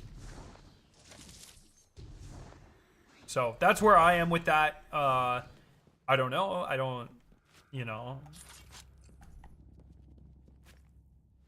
That's where I am. What happened? Yeah, exactly. That's another reason. Like, I don't.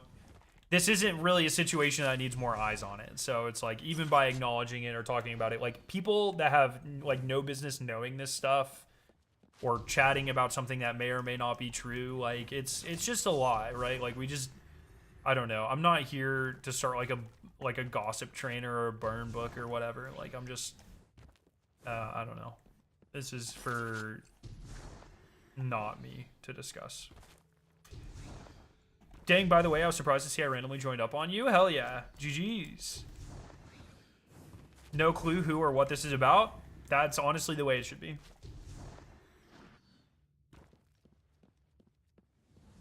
How long do I follow this fucker for? Oh. Do you wish for power? What would you give for it?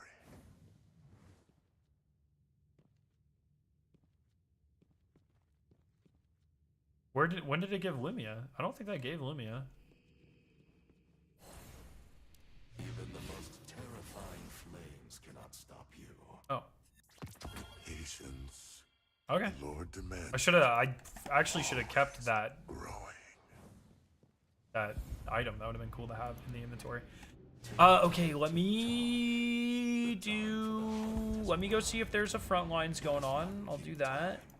And then I'll continue to do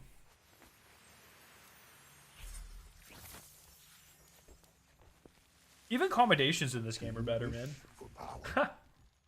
What would you give for it? Hey, if you're just now joining us, I've got a pretty exciting announcement today that I have a new limited time advanced flavor. It is Scare 9's Ghastly White Grape.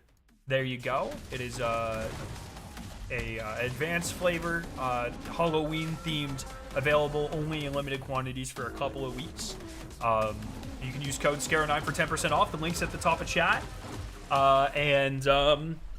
Yeah, it supports the channel in a big way. It's an awesome flavor. It tastes so freaking good.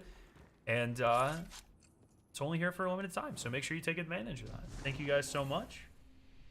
I'm going to be bringing it up for the next little bit, so sorry if that gets annoying. Oh. Okay.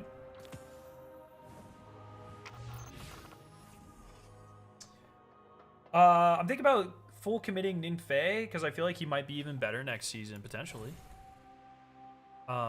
Potentially. Are you a girl? Chop off your hair? I'm not gonna chop off my hair because your mom likes to pull it, bro. It's like, I gotta keep her happy, man. Okay, we're gonna do a couple more legacies, but I'm gonna do it on solar. How's Destiny Rising so far after 1 month? Community seems to be liking it more than Destiny 2. Yeah, I mean, it's staying fresh. There's a lot of really cool stuff and unique stuff to do. I'm enjoying it quite a bit. So, and you know, they're adding content pretty consistently. There's always some unique event going on with some cool thing to grind for. So I'm a big fan. I'm a big fan. I mean, it is a mobile game at the end of the day, but I remember when someone went, I've never gotten MVP before. What do I do on Cross's stream? That was a moment for a book. I have no idea what the fuck you're talking about. Actually, this is probably whatever. Then we best make this battle quick.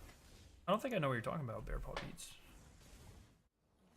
Logging on to farm more than +1 power feels great. On God. This will be over soon. So based and real and true, Dude, these bots are not good. Oh my god, they're bad at the game.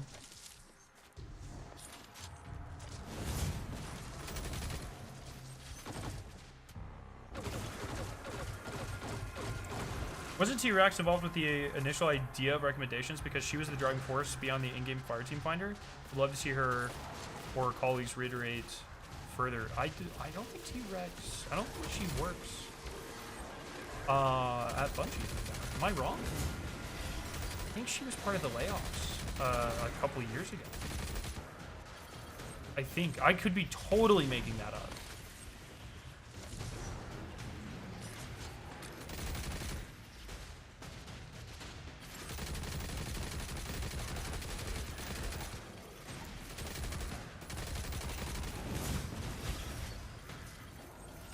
Either way, I'm not sure. I think social systems are pretty low on the list for me in Destiny right now.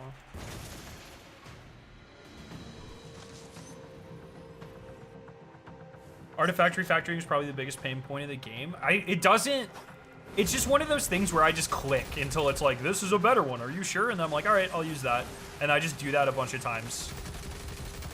I think that is a very poorly, like, implemented and thought out system. I'm not a big fan of it. It's like one of the main things in this game that just feels like a resource sink in a very annoying way.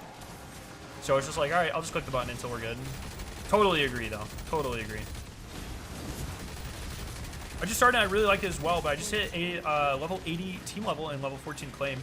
Game seems pretty nice, but I'm not sure what to farm first since I'm new to the Destiny universe and Pinnacle energy is kind of rare. Yeah, I would mostly I use Pinnacle on like my weekly raids, and then I use it on you know, limited time stuff that you only have a limited number of every week, and then I pretty much use the rest on whatever materials I need a lot of. Early on, that's fruits, so I would spend a lot of it on chaos, and you also like need a lot of artifacts early on. So I think chaos is a really good place to use some of that early on, although you can farm chaos quite effectively without Pinnacle energy as well, so that is something to keep in mind. Who are you talking about? There was a streamer named T-Rex, and she started working at Bungie like 5 years ago, like a long time ago. She was involved with the development of a lot of the more recent social systems, and then I think she's not at Bungie for whatever reason.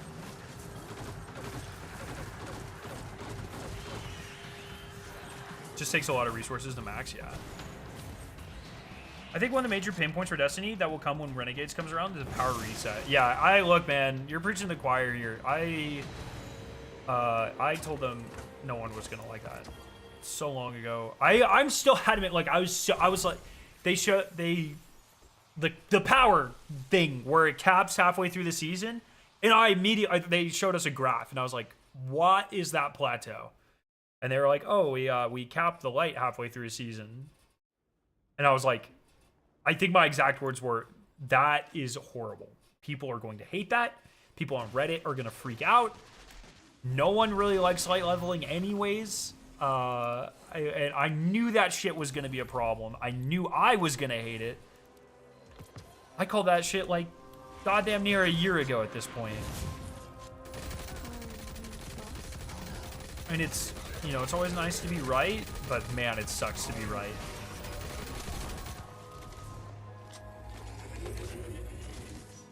And of course, you're right, those systems are of no priority at all, it seems, but I want to talk about hypothetical better times. Yeah, I know. I know.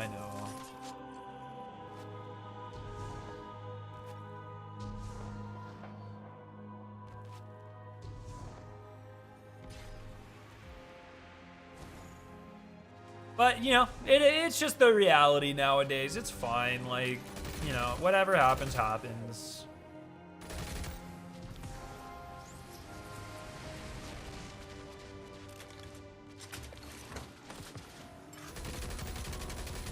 I'm glad, like, the franchise director is a very interesting development, though. I'm super curious about all of this.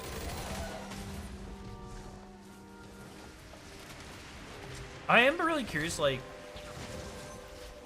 you know, I think a lot of people are very publicly, like, making comments about Tyson Green, and I think that's a pretty gross thing for people to do. I am, however, very interested to see the next time we are very, like, deliberately addressed with the state of the game or something. Like, I think we very clearly need one. I don't think it necessarily has to come from Tyson. I mean, it's just super clear, having had very long conversations with Tyson. A couple things are clear. A, he loves his job and he cares a lot about the game. 2, he seems like a really fantastic guy. And 3, there's no way he likes the camera. Like, he seems pretty timid, pretty shy. And I think Joe was a lot like that as well. But I think, you know, there's a reason Bungie has very forward-facing community member roles. I think for a long time we got kind of spoiled with Luke and to an extent Joe, like, addressing us directly. And I do think it's very helpful to have someone in leadership do that. I just think all the calls directly for Tyson Green are pretty unfounded and like kind of entitled almost, I would say. Like, I just don't really like a lot of the way people talk about people they don't know, I guess. I would love to see Robbie Stevens or Ben Womack or someone higher up in leadership sit down and really talk about the game. And you know, I think one of the things I like the most, like, I really want to talk to them and ask, like, hey, there's a lot of noise going on. What are, like, your takeaways? Like, you know, you guys have a billion things being kind of lobbed in your direction right now.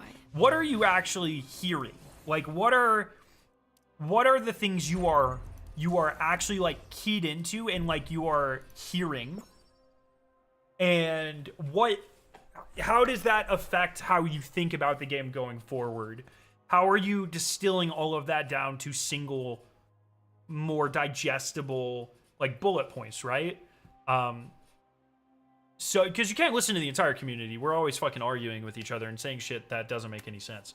So, like, I really want to get inside their mind and be like, okay, what is clearly not working? What's, like, the DEFCON level of that? And, like, what does that process look like? That's something I'm super interested in from a personal standpoint. Well, the reset you're talking about right now happened in Destiny 2 or Rising. The reset I'm talking about right now, reset. I don't think I know what you're talking about. Destiny Rising weekly reset happens on Monday. Not gonna lie, I didn't realize you could shoot the heavy ammo to obtain them. Hey, you should watch my tips and tricks video because I go over that. Yeah, it's awesome. Every weapon in the game has shoot to loot on it by default. It's sick. My guy's on the Hakuna Matata mindset now. Yeah, I also wonder where especially Tassie's comments about Tyson Green come from. I don't think I saw Tassie's comments on Tyson. Look, man, you know, the game's in a rough spot. I do think, like, ultimately that does come down to at some level to game director. I mean, you could argue it comes down to every level of leadership at Bungie, all the way down to middle management in some way. But you know, I think, like, people are being, like, really fucking belligerent. It's kind of, I don't know. I never like seeing stuff like that. But I do think that there is an obvious lack of direct communication, like candid communication. And I think they tried. Like, the Renegades reveal stream, like, Robbie very distinctly was, like, addressing things directly. And I really like how they did all of that. Like, I think it was really well done. Hey, this is what we hear. This is how we're able to address this somewhat address this in the short term. Here's our plans long term in the timelines you can expect. Like, I think they did a really good job with that, but I don't think we can afford one of those every 6 months. You know what I mean? Like, and especially when so many of the problems with the game right now aren't necessarily addressed by the things that he said. I think we need maybe a little bit more of a candid heart-to-heart type thing about more general structures of the game rather than, like, specific pain points. But, you know, who knows? Everyone's got their own thing. It's also like, you guys have to understand, right? That's not necessarily part of their job description, and every Bungie employee knows, especially someone in their position, they get in front of that camera, they're going to have some important things said about them. And that's just, like, not a situation anyone wants to be in. So I totally sympathize with, like, I've said this a billion times, but if I was a Bungie employee and, like, DMG or Andy was like, hey, do you want to come sit on the couch and talk about the expansion in front of, like, 100,000 people? Fuck no. Fuck no, I don't want to do that, bro. Absolutely not. Get someone else. No shot. No shot would I accept an invitation to that fucking couch. Shout out to Vivian, who keeps going on streams despite the transphobia. Dude, Vivian's my fucking goat. She's so sick. She's so passionate about the game. She's clearly very talented at what she does. And she doesn't let the haters, like, fucking deter her. That's sick. Is Joe on Gummy Bears? No, Joe, I think, went to Riot, was the rumor. Do you think Rising should take the Rivals approach, like remove Pinnacle Energy and some of the monetization, just go insane on cosmetics? Fuck if I know, man. I'm not a market researcher. I have no... They have those numbers, man. They know what'll likely make them the most money. I'm just some, like, idiot. I don't fucking know. Let's not forget, Bungie's comms at their slowest and quietest are always way more generous and consistent than other companies. That is true. That's a good thing to remind people. I think they kind of did the part of that in the middle of their Renegade stream, but it was just super unfortunate timing to be followed by Ash and Iron. Yeah, literally exactly. And I do think a lot of the Renegades changes were a little too specific. Like, I do think they need more broad communication about their current approach to the game. You know, the portal is a symptom of a core approach. The, et cetera, et cetera. Like, everything in the game right now is a symptom of a core approach or a problem or a fundamental or whatever with the game. And I think we need more, like, a step back, 10,000 foot overview type chat instead of very specifically like, oh, you don't like this specific thing, here's what we're specifically doing. I think that was one thing that Joe did really well in his candid heart-to-heart 2 years ago. It was a very deliberate, hey, this is our mindset about the game. We hear you. Here's what we're doing. Our mindset has currently been PvP doesn't matter that much. Or, you know, whatever. But you know what? We've heard your feedback. We know that's wrong. So we're assembling a strike team. 10,000 foot view overview about a whole section of the game. You know what I mean? That sort of stuff. I think we really need more of that sort of stuff.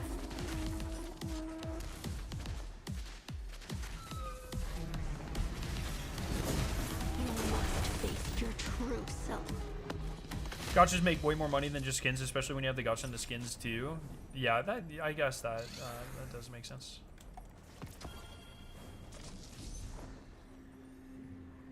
The comments in his video on the portal from either today or yesterday, he's pretty aggressive, IMO, suggesting Tyson is just MIA.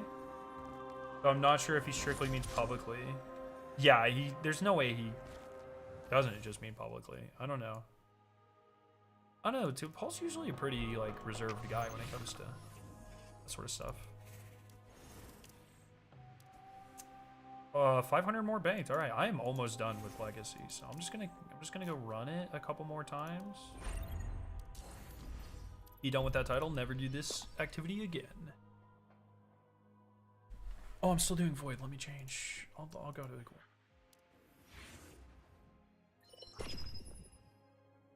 The shoot to loot is an option in settings. You can turn it off if you want to. Oh, that's brilliant. I actually did not know that. And I want to make it clear from what I've seen, I do think Tyson seems like he's invested in the game and doesn't want to imply anything negative here. Like I said, like, What do you know of this? it's pretty obvious. I mean, Tyson is one of the most senior Bungie employees at this point, right? Like, he's easily in the top, like, 5% of seniority at Bungie. He's been there since, like, some of the OG Halos. And he's barely ever on camera. And then talking to him and just Like, it's pretty clear that he's just not like a guy that likes to be in front of the camera. Whereas Luke Smith, that guy's like me, okay? He'd see a camera and he'd do some dumb shit just because that's cool. I was on camera. And it's like, fuck yeah, you know? And people have different personalities. That's totally fine. That's not necessarily a requirement of game director. Like, how many game directors do you know that go on camera and address fucking massive audiences ever? Let alone multiple times a year. Let alone a community as crazy as the fucking Destiny community. You know what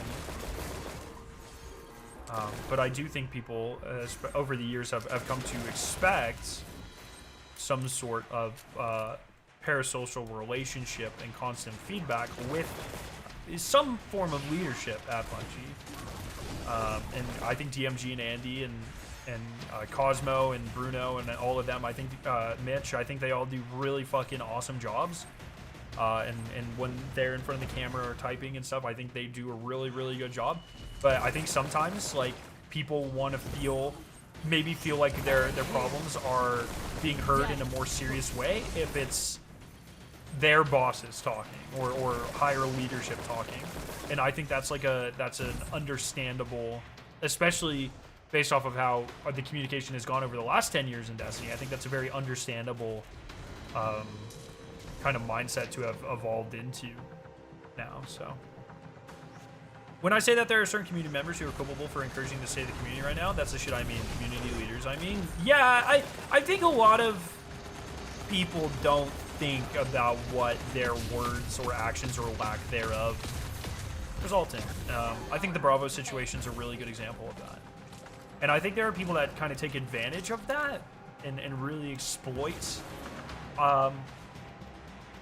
that, and then, you know, feign ignorance on their responsibility type stuff. But I always try to be pretty cognizant of that. That's why I really try not to talk about things I don't really know what the fuck's going on, or I like catch me dead ever being like, oh, this Bungie dev is fucking lazy or whatever. Like, I'll never say that shit. Because I think that's a really irresponsible thing, like, position for me to take with everything that we know.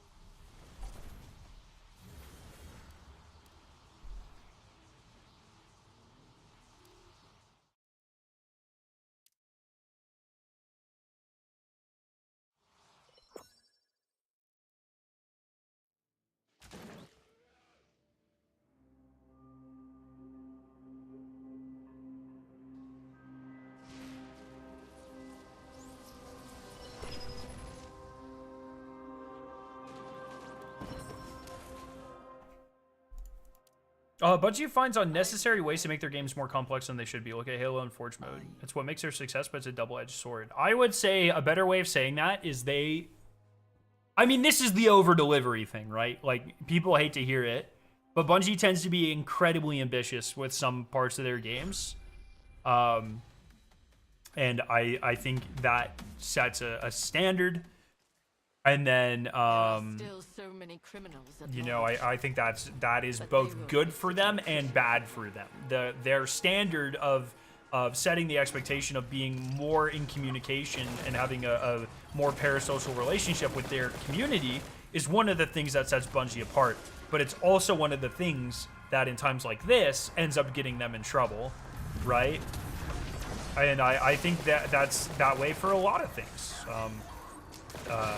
They set themselves apart with the concept of a first-person shooter raid, and then they keep pushing that and pushing that and pushing that, and then years where they can't necessarily deliver for whatever reason, it hurts them. And that is essentially the over-delivery argument in a nutshell. But yeah, I mean, you're exactly right. Like, Bungie, at least historically, really tries to push, and so that means in time frames where they aren't or can't, it feels very out of character and very bad. Did you see new Bungie person, global franchise director or whatever? Yeah, we already talked about it. I think overall it's a good thing for the franchise. Like I obviously I don't know too much about the role. We reread the description. It's a very like business marketing, analytics facing role, which it sounds like from the job title, anyways. But you know, I think my opinion on that is not knowing the person and not knowing the job role specifically. It seems like something you only do if you are really invested in the future of this franchise specifically. Which is, I think, good news for us Destiny copers, so I'm here for it.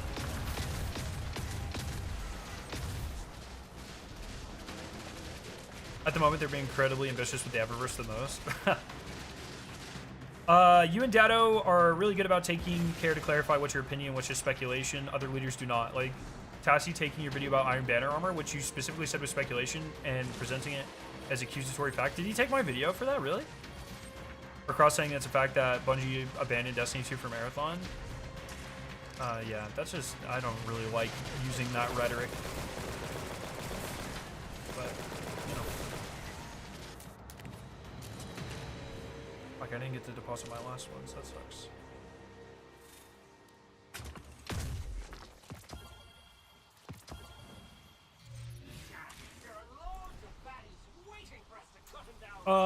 I know people really like him, but I can't vibe with Tassie. Every article of his during Destiny downtimes are just copied from Reddit posts, often with the same energy. I kind of get it, you know, like, I do like Tassie. Like, I consider us friends. We've had very good conversations and stuff in the past. Yeah, I don't know. I think he has been, like, a little more doomery than normal recently, but, like, also look at the state of the game. So, it is one of those things. I think, yeah, I think we just have different approaches to stuff. And it's probably a little different because he's been having, he had 2 kids, right? So I think, like, his approach to the game is now drastically different than it used to be and a lot different than mine. And he hasn't been able to go to the events and stuff. So I think all of that's definitely changing his perspective, or, like, influencing his current perspective, which is, like, 100% valid.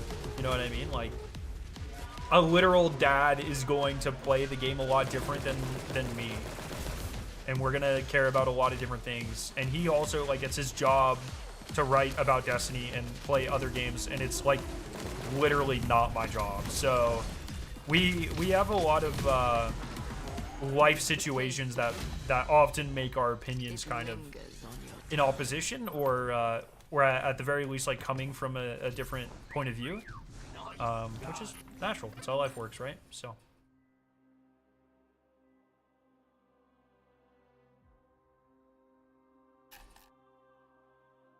okay, I shouldn't need too many more here. Oh my god, 250. We're almost done with Legacy forever. Also, he's very often complaining about endgame, but his raid dungeon GM report says he's played maybe 15 raids and very few dungeons runs in the last 10 years of Destiny. That has always really killed me. Some of the IGN guys have always been really bad about that too. I'm good friends with Travis, but I think he far too often dismisses raids and stuff without playing them a bunch. But he does have a lot of raids. Like, don't get me wrong, I've done raids with him, but I do find that funny. A beast will always be a slave to its Hey, by the way, I just launched a new advanced flavor, Scare 9's Ghastly Grape. It is a limited time flavor, only available for a couple weeks. If you want to pick it up, I'm going to go ahead and actually make this a command here. If you want to pick it up, you can do so using the link in chat. Boop, boop, boop, boop. There we go. There you go. It's only available for a couple of weeks, and there is only a limited number of units available. The tubs, yes, that is life size. If your phone, well, my head for scale. This isn't the same flavor, but it is a flavor. Code SCARE9 for 10% off at checkout. Support the channel. Get yourself an unbelievably tasty flavor, my friends.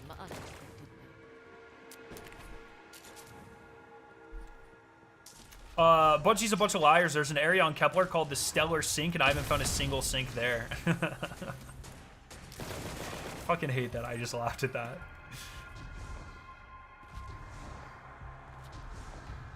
I haven't played the new raid. How is it on the raid hierarchy? I honestly, like, having done, I don't know, fucking like 30 runs of it now, maybe, I don't know.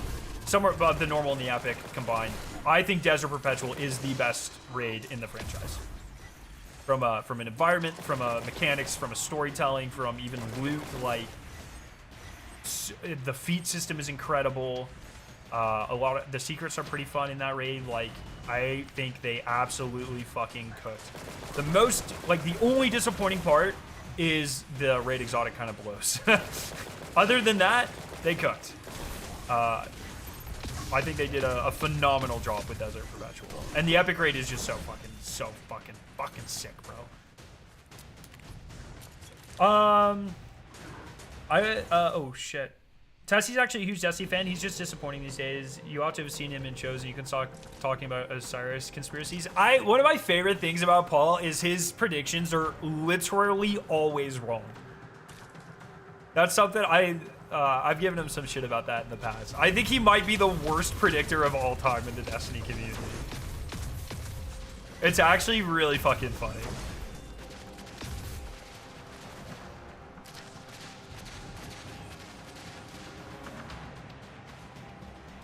I kind of have a problem with people saying that toxicity is a newish thing. It's more vocal now, but it's always been really bad, even during the Halo times. Yeah, it's just so, like, it's so targeted now. You know, I've been a pretty, like, objectively a fairly prominent, like, you know, I have a platform in this community, and people know who I am-ish. And I can say, like, without a doubt, it is by far the most toxic towards me and my friends that I have ever seen, and it's not close. And I think Mac and Astacross and Takis and Dado would all agree with me, because I've had conversations with them, and Milo. Like, I've had conversations with all of them about this shit, and how fucking toxic it's been recently.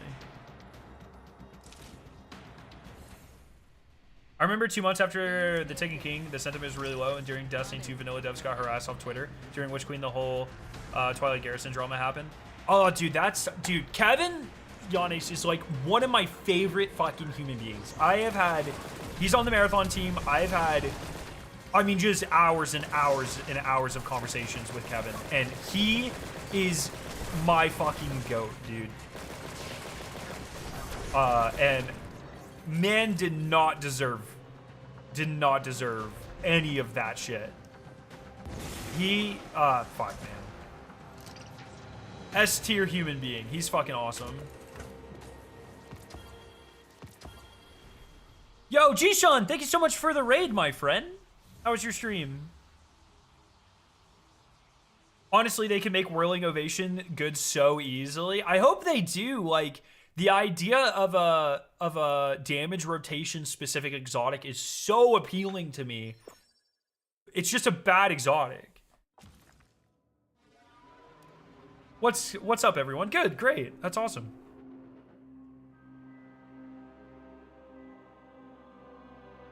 You'd better surprise me. Does the Last Word still exist? I swear I haven't seen a new episode in quite a while. Yeah, I don't know, actually. I haven't talked to the guys in a while. I think they wanted me on a few weeks ago, and I was at a wedding. Yeah, they wanted me on after the Renegades reveal. And I was like, sorry, I'm at a wedding. I can't. Are you liking Rising? Dude, I'm loving it. It's very good. Oh, thank you for one of the mods for shouting out. Jushin, that was awesome. I always forget that's a feature. Sorry, decade-long YouTube streamer here consistently forgets Twitch has cool features. Rising is really, really good. I'm about to get another title, which is really fun. It's got freaking animated emblems. Destiny doesn't have that.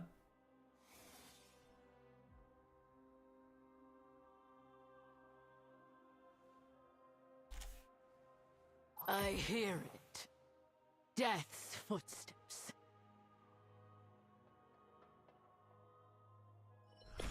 My favorite Destiny guys are the two dudes who work on supers. One of them's a big guy with big beards and glasses. That's David Samuels. Dave Samuels. He's fucking awesome. I got to meet him too. Fucking glorious human being. When Kevin Yanis was on Firing Chat to talk about his work on Destiny 2, that was something I could listen to over and over again to feel like I'm bubbling for joy. Yes, him and Chris Proctor, man. Losing those passionate people. And like, I don't know about Chris Proctor. That the Kevin Yanis thing is a prime example of like, yeah, the community's toxicity being like, I think a lot of like creators' inability to set a good example, or no, it's not like art. I don't want to say like discipline or whatever, but it's like I feel like a lot of rhetoric there was not helped from some creators, and that as a community we lost a big thing when Kevin left Twitter. I don't know if that supported his decision to go over to Marathon or not. Like, I don't really know what all that looks like, but that's a big example of shooting ourselves in the foot because for whatever reason we like to be super toxic. You really need to find a better way to incorporate Travis into some content. I think he's so funny. Okay. Oh shit! We got it! Yes! There we go. Okay. What's next? What's next? What is next? Oh, I need to go check Chaos! I'm gonna leave this. No, the logical reaction is definitely to send death threats over a silly piece of exotic armor, dude. Dude. 1 second. What was I doing? Oh, okay. I need to check Chaos today. I need one thing for the Chaos title. I need one buff for the Chaos title. Please. Please. But yeah, Travis is really fun. There are still so many criminals at large. And you liked Marathon. But I'm getting a lot of respect for Travis because you like Marathon. Oh, fuck off. I gotta pick up the chest, bro.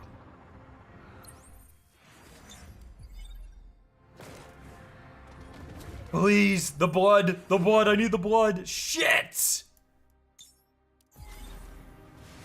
I'm so bad at checking. I've probably missed this thing fucking 18 times. Kind of sucks that the Morgrim's title is seemingly unavailable right now. Oh, is it? Why? I've done like look at this. I have done like nothing. Yeah, literally nothing. By far the title I've worked the least on. Gauntlet Blitz 30 times, 5 Shinkas. Clear all Gauntlet Blitz without dying. I think I'm almost done with Onslaught. Oh, I am almost done with Onslaught. Calamity Ops. 3 more, and do it as a support character. What support character? Sorry. Just picture it. I'll build a legion and I think I strained my soleus. Oh my god, bro. Strengthens me. My Tan is such a low level. I'm gonna get flamed if I bring Tan in there.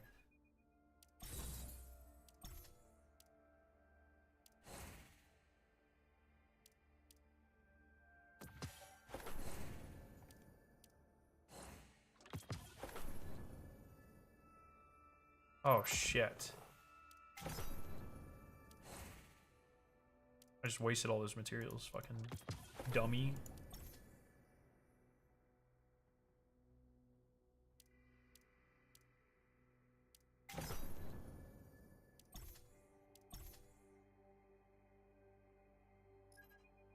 Okay.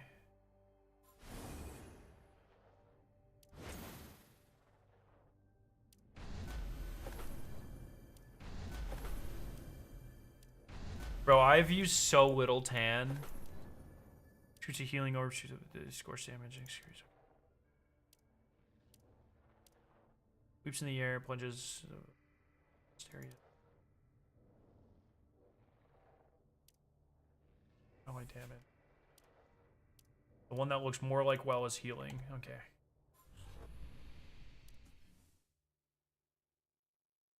Also just like don't have a good... I never bothered to farm a good scout rifle for him. Just gonna put this shit on it.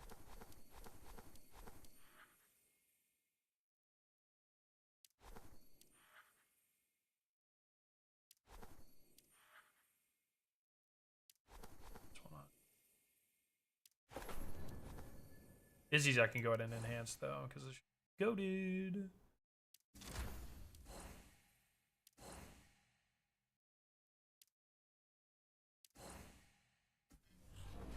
Alright, let's do a quick freaking Calamity with Tan. Get roasted. Hopefully I find some gamers. I'm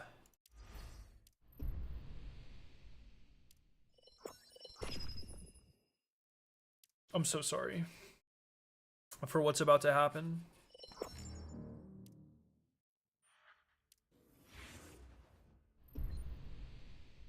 Bro, they're making me do it. Legit last title I need? Oh, really? It doesn't seem possible to get the 40 wishes one as I removed a bunch of harder wishes early in the game. Oh no, really? Did not know that. What I'd really want to see one day is some sort of lore and or creator podcast about Destiny, especially on the lore part. I always thought it's a huge miss, so much to theorize about. That would have been sick like 10 years ago. Totally agree. I didn't know you had been playing so much, Coops. That's awesome. These people are about to fucking hate me.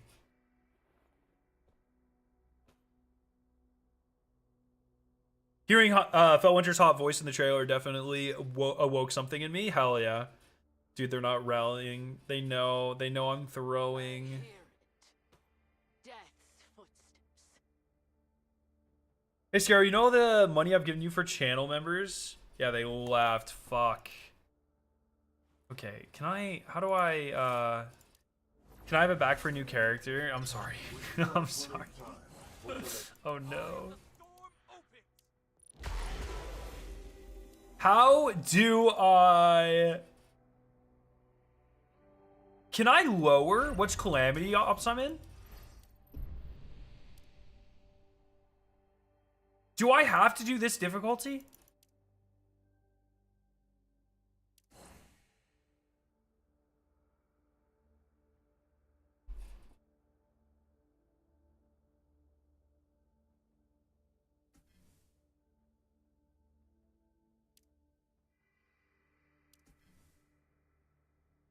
Maybe see if you can join someone for their lower tier.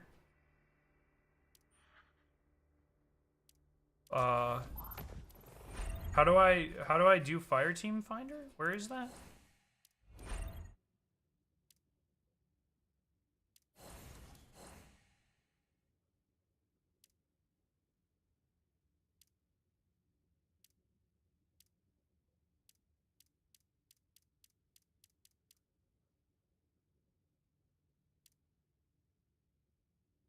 Dude, I don't think anyone at this level... I can also just level up Tan, but that's a lot of fucking resources for that. Let me fucking level up Tan. Let me see what the acclaim is for him. Check my DMs.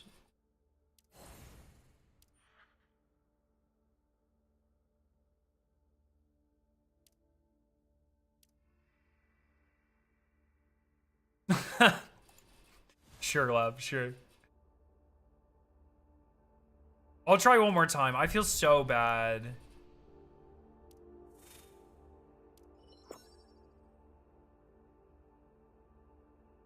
Hey, while we're doing this, I have a brand new advanced flavor. Scarrow's Ghastly White Grape. This is a limited time Halloween flavor. It's only available for a couple of weeks. You can get it by typing !advanced in chat and using code SCARROW9 for 10% off at checkout. Helps the channel a lot, gets you an awesome flavor. Thank you guys for the support. They're not gonna rally up, dude. They're gonna leave. Oh my god. Oh my god. Is Beefcake Jake gonna lock in?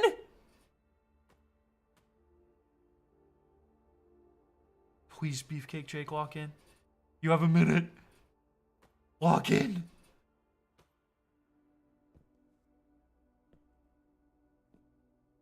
Should I just get Wolf to beat a Clim 20 first gold gold character medal, or just try to do it with Gwyn? I just did it with Gwyn because she was my main. How'd you get that moving emblem? I was top 100 in a tournament that they did. Yo, I'm in Calamity with you. Should I go Gwen or Estella? Whatever you want. I'm doing a hella underleveled character, Jake. I'm doing a hella underleveled character because I need to clear with Tan for a triumph. So whatever you're more comfortable with. I'm sorry in advance for how awful this is going to be. Chat made me do it. Chat made me do it. And I also don't really know how Tan works. Alright, so this is healing, I think. And this is attack. I should probably just do healing the whole time. Oh, working 7. Oh, both of my teammates are in my fire team. Hello, or in my chat. This is gonna be bad, working 7. I'm underleveled, and I apologize. I will do my best to support. I just need to clear this with a support character, so I apologize for how annoying this is going to be.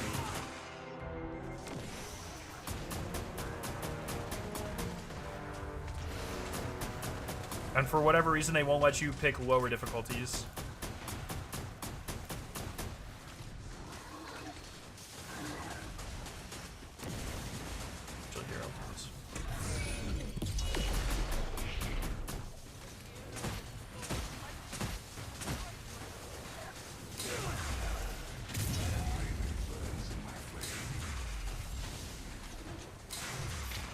Oh, shit. Do you need the catalyst to combine shots?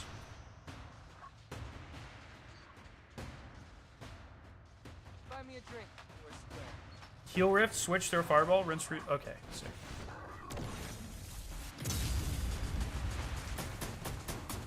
Oh my god, dude, I'm doing fucking negative damage. I'm so sorry, boys. Thank you for not being mad at me. Unless you're mad at me, then I'm sorry. I definitely deserve it.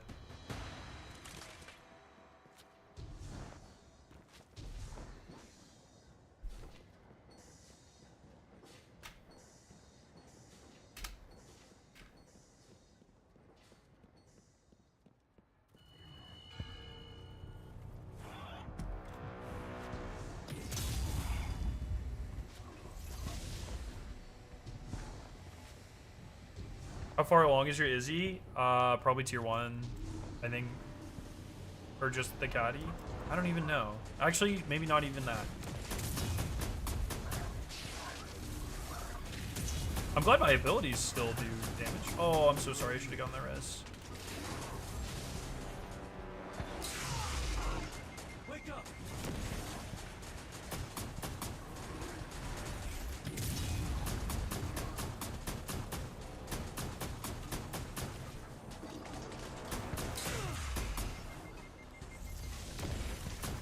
How do I throw it?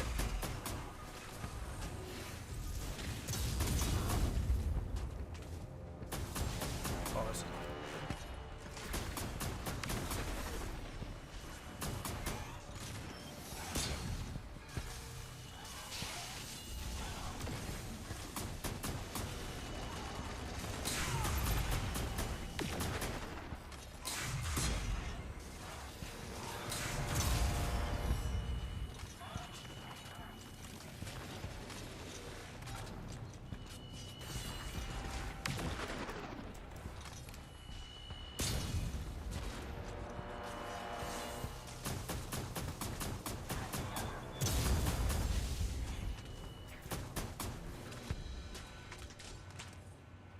I was psyched on leveling Umiko, and then I got Ning Fei unlocked. Resources are low. Yeah, that's kind of where I am. And it's like I need to. I haven't been taking the time to farm out artifacts for everyone. I just need to go ahead and farm out exotic artifacts for all my characters.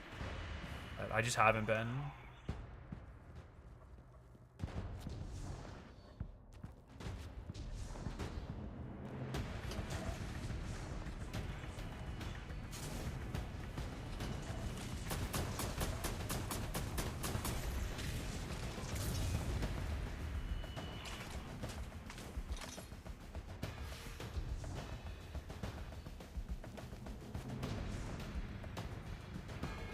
Why is this one so long?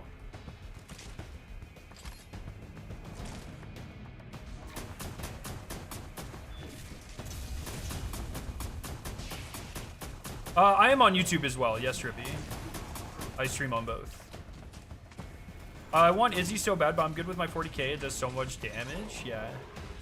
Luckily, oh shit. Luckily they're pretty good at this game about giving you options in every slot for especially the good characters, which is really nice. Oh shit, brother. Oh shit.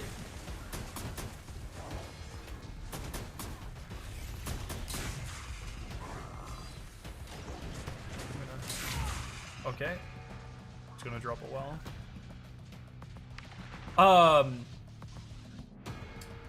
I tried running this earlier last week to get past my rank, and I just don't know if it's possible, man. With it takes too long. The scorer thresholds are crazy. I didn't mean to do that on this strike specifically. No, I'm way under leveled here, Pallier. Oh shit. These people are being very nice and not leaving because they're goats. But I'm super under leveled for this. I just need to, for the title, I need to complete one as a support character. And they don't let you choose a lower rank. Bad design.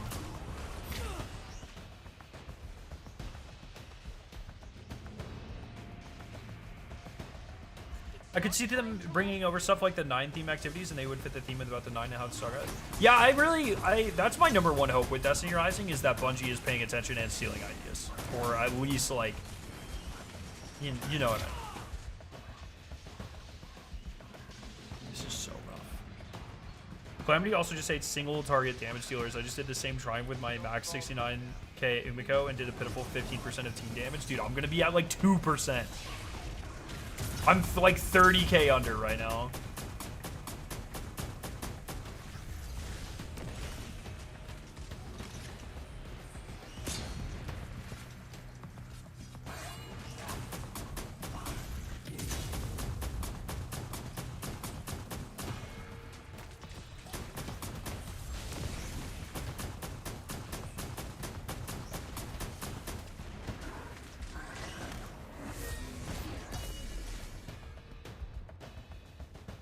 Okay.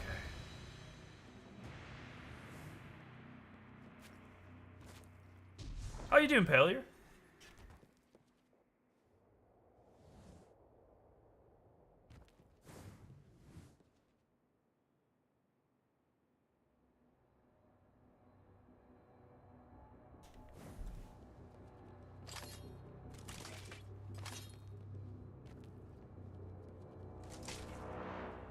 All right, is this boss here?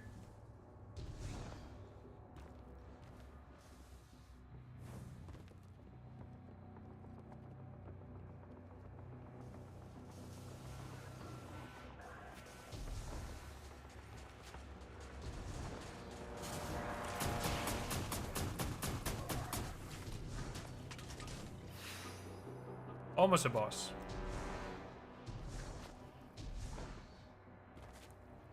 Getting shafted by RNG on Stella 50 draws, no luck. Oof. Hopefully you pull her in the next couple, and then you'll be able to get to the new character with the pity. I hope so.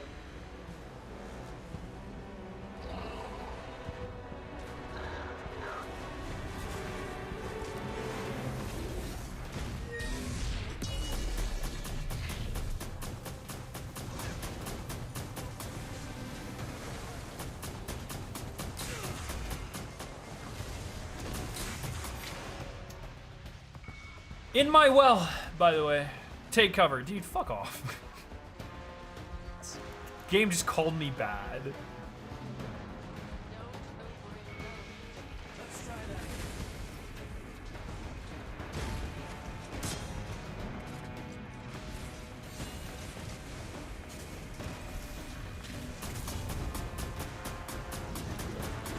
Oh no. Dude, it's Desert Perpetual. Oh my god, it's the epic raid. 3 people said I sound like you yesterday. Did you ask them if they have a year?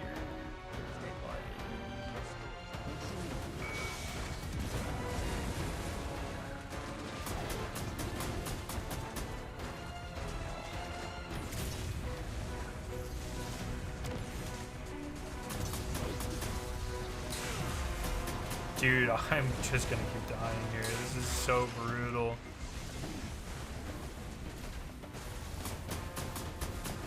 I got you, buddies!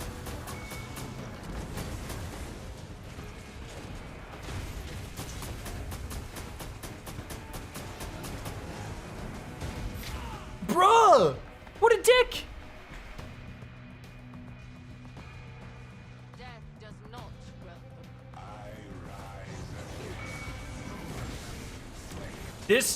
This part of this strike sucks so bad.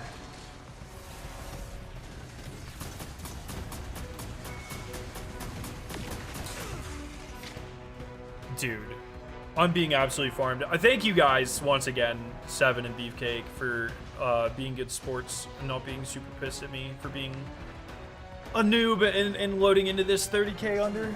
It's kind of NetEase's fault, but I appreciate you guys.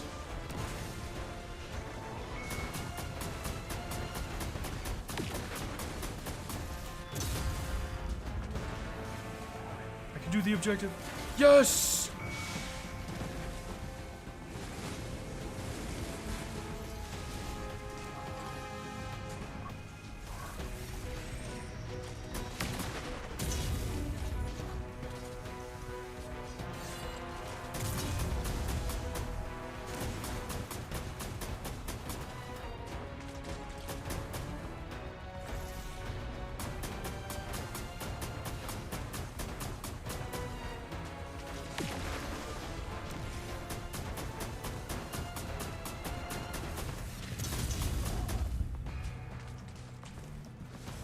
Yeah, normally I would be in Estella. I don't know what rank I am in Calamity Ops off the top of my head. I'll let you know here in a second. No, boys. Oh no, boys, I'm trapped. Oh god. Oh god, this is no good. Yeah, for real, Castle. For fucking real. Wait, are these guys in chat? Right? Okay, one second.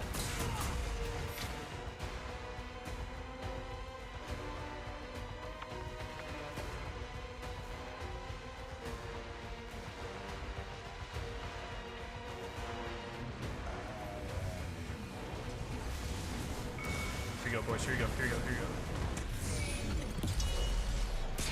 Oh, I just fucking okay. Get Izzy.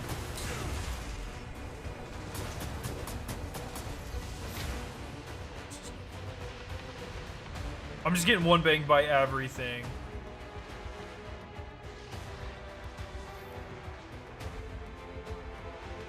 Shout out to your teammates, but this is funny as fuck, dude. I feel so bad. Why don't they let you pick lower difficulties, bro?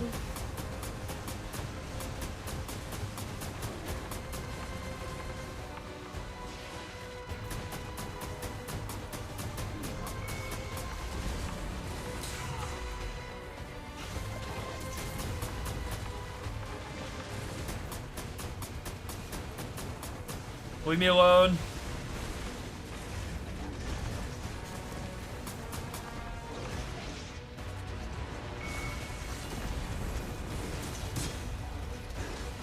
Oh my god, we're cooking. I'm hitting the damage rotation. I'm hitting the damage rotation.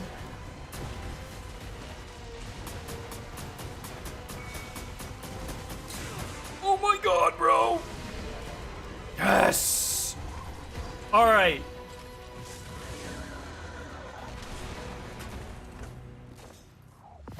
Huge. All right, you guys are fucking goats. Beefcake, you're in Twitch. I'm gonna gift you a sub.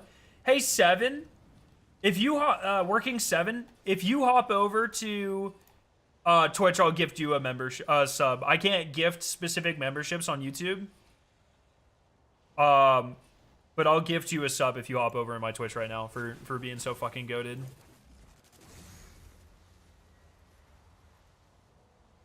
Thank you guys for fucking carrying my ass through that for the triumph. No, thank you, thank you. We still have plenty of What's our next move? I didn't ask. Calamity Ops. Let's see your total damage. I'd rather not. All right, I just need to clear it 2 more times, and I have this triumph.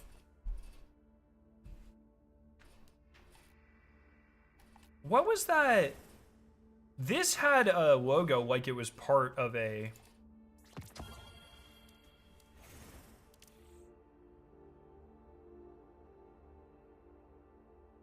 I have a different name on Twitch, but good runs. I'm gonna trust you, Amarp. But if I find out you're lying... I'm PayPal requesting $6 from you, okay? Good runs. All right. Thank you guys so much for your help once again.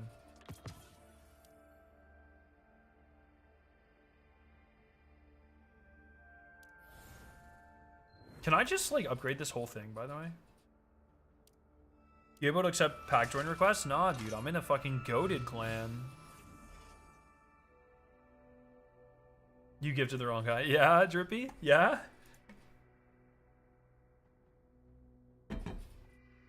Alright, let's run 2 more of those. But, like, on fucking characters. Okay, I'm on Expert 1. You said you were on what?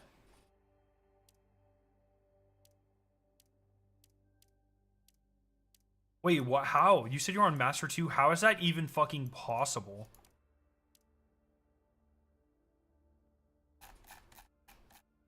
I don't know how this is possible. I'm gonna switch to a good character. Is Estella better for this or Gwen? I kind of feel like Estella. Fire's hot. Let's go.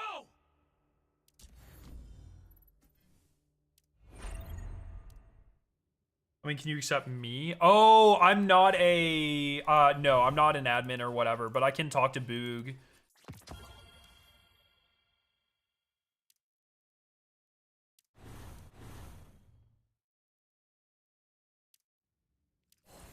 Rock is my rope. Sorry. I just wanted to get away from the fire. Alright, I'm going in. It brings up. Yeah, Jake, if you want to run back, in, like, a real run, I'm down.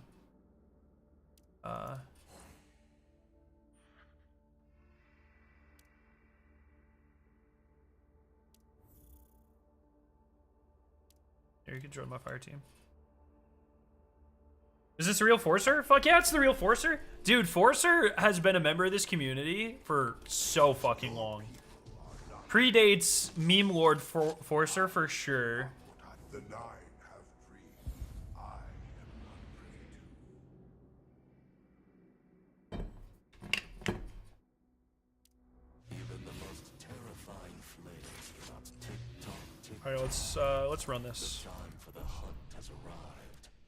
Let us not keep time waiting.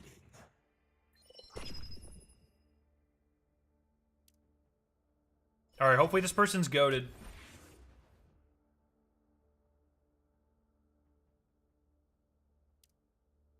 Okay. What we're up against. I'm ready. Probably give this a try or 2 and then So much go do something else, because that'll give me at least the title. It won't give me the guild, but it'll give me the title. Been subbed since before Curse of Osiris. Literally have been through fucking everything. Yeah, that's fucking insane. I wonder whose thumbprint this is. That's all I can think of when I see that. You got 73k. Gwen, God damn, brother.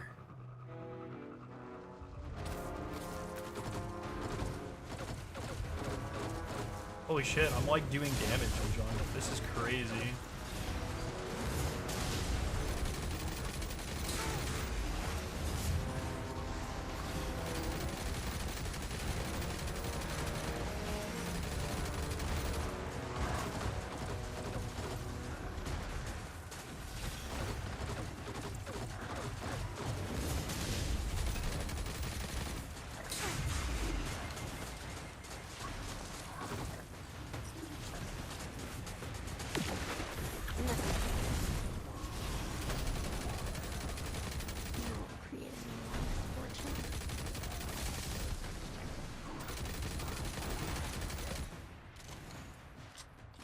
Did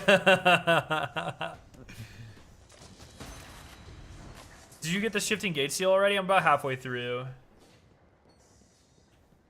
About halfway through. I don't think I've done that triumph yet. Is that the golden cones one or whatever? I think people were telling me the cones are the light cones are like the cards. Why don't you spawn level 3 summons? In most aspects of the game, it is better to spawn 2 level 2 summons than a level 3. Unless you're just like on like a single target boss where you're just dealing like an absurd amount of damage like super quickly. 2 level 2s do more damage than a level 3.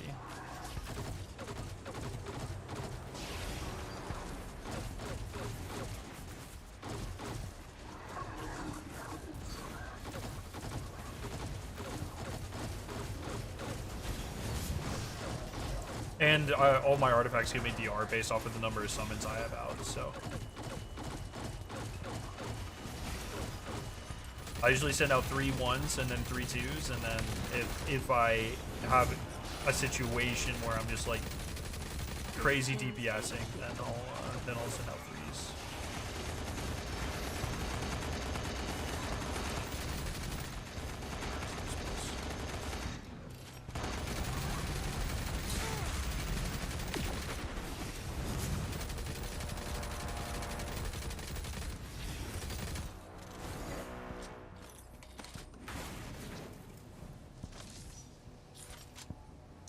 I would say with stuff like this TFB, I don't know much about Dragon Age Veilguard or whatever. There seemed to be a lot of factors affecting how poorly that game did. But I would say that rarely falls on like a single leadership person or decision. And then also, keep in mind in a lot of these roles, it's good to have people that have made mistakes. Like I think about like GMs like this in sports, like you actually kind of want an experienced GM that has made mistakes and moved across multiple teams over like a fresh GM. Hope with the hope being that they learn from their mistakes, right? Prestige is looking different a little bit.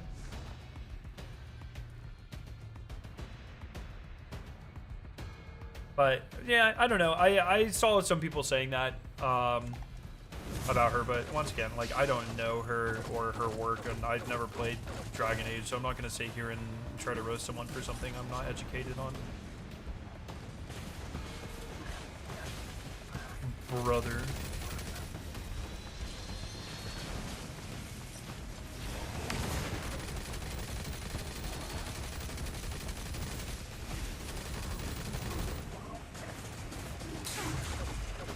Oh, I'm gonna die.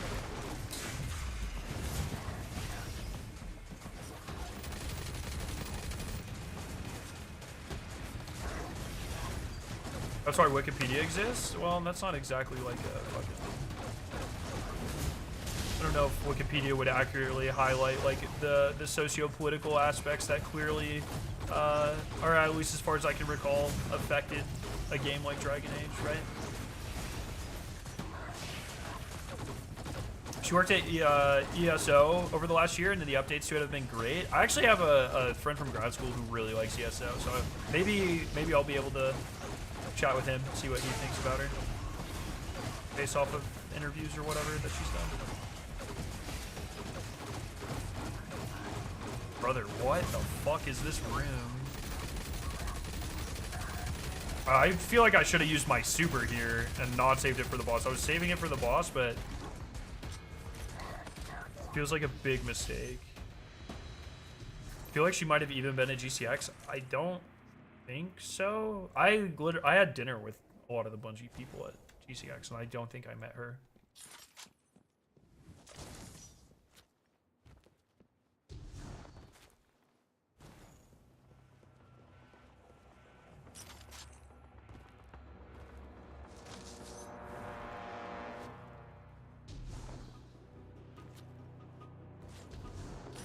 But maybe she was there. I don't know.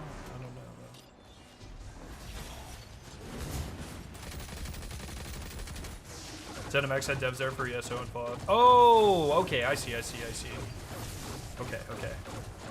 Yeah, I guess if she just got... Actually, we were looking at the job listing, and it closed in September, so she didn't work at Bungie during GCX, actually. Yeah, we are not hitting this score threshold, eh?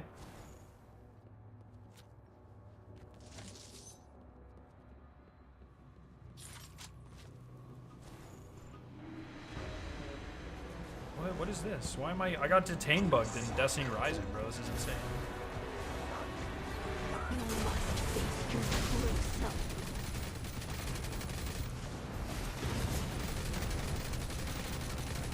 Yeah, like, so in this scenario where I know I can get 3 threes, I will spawn tier 3s, but...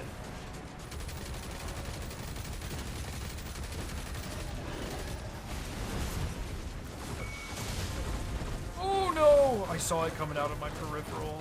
No, I'm gonna die, please, no. It's my birthday. It's not actually my birthday, but sometimes you just gotta trick the game, and it'll take pity on you.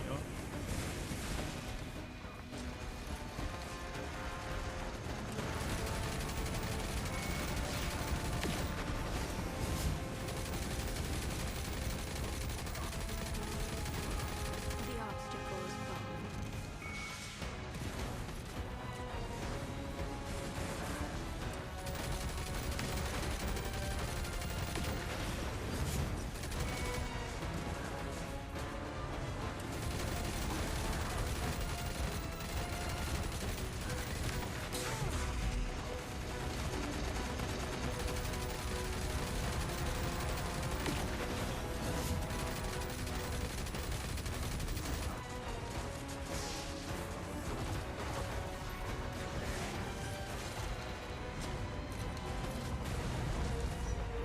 On my actual favorite topic, ESPN had a promo for their NHL coverage during the Padres Cubs game, and the broadcaster just shit all over hockey. Bruh.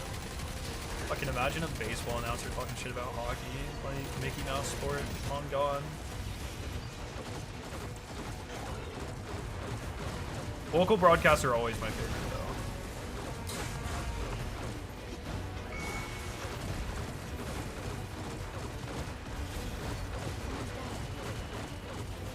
Hockey's the fakest sport, brother.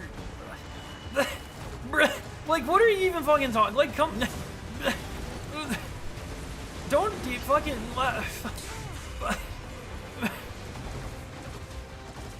How dare you? How? Like, Lab, what kind of fake ass shit do they play in Deutschland?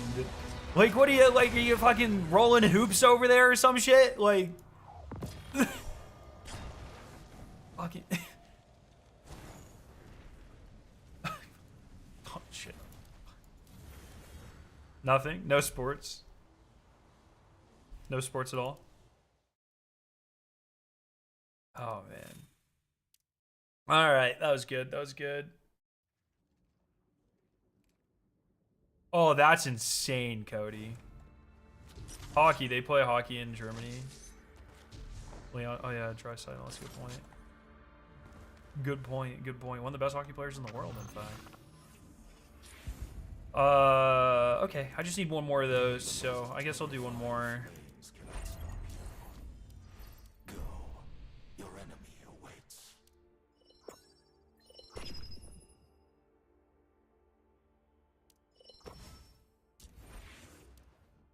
No matter what we're up against, I'm ready. I'm ready. Hey, one last time, I'm gonna say it. I have a brand new advanced flavor. It's only available for a couple of weeks, but it's awesome. It's a Halloween flavor. Scaro 9's Ghastly White Grape. It's awesome. It's like I said, it's only available limited quantities, only for a couple of weeks. Exclamation point advanced in chat, and also you can use code Scaro9 for 10% off. Hell yeah! I need to go. I need to go. I need to go. I need to go. They're gonna yell at me. Oh god! Go go go go go go go go go go go go. I'm gonna spawn my thing here. In the face of doom, nothing can escape.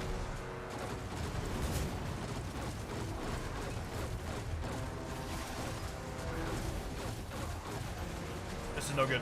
This is no good. This is no good. This is no good. Break me out.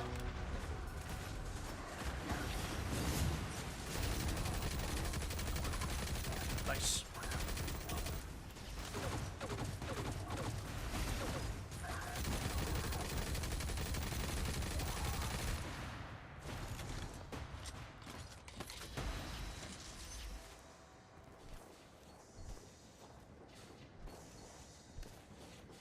Me and right Hydra room 25 minutes ago. Oh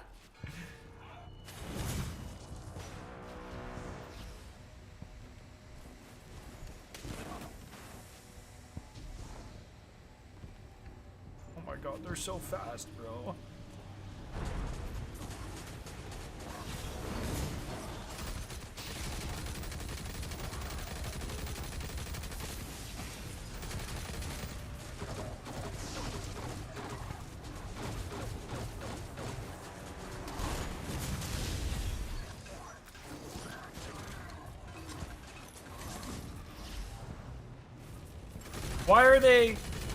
Why was there Chinese on my screen there?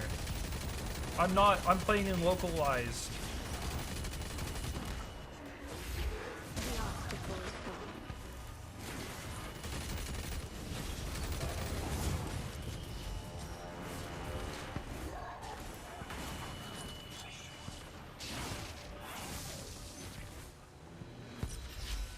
Is there much point to calamity ops once you're in the promotion zone? Can you actually rank up mid-cycle if you somehow get max score? Yep. Yeah, you just have to go faster and faster, fanatics, and it's like the only way, or it's like the main way to get the orange. Someone help me. One of the main currencies for upgrading late game. So, oh shit, brother. Oh, that's crazy. Trinity Ghoul will be the next battle pass weapon. Oh, I bet you're right. I didn't even think about that. Yeah, fair enough, Joe. I'll let you mention it. Clusters, thank you. We're fucking going.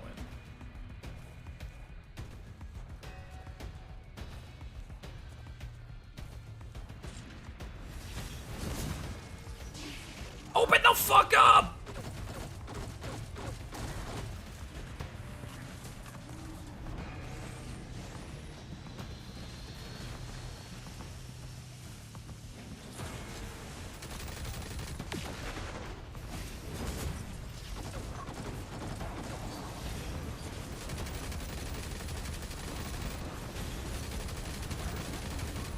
Nice.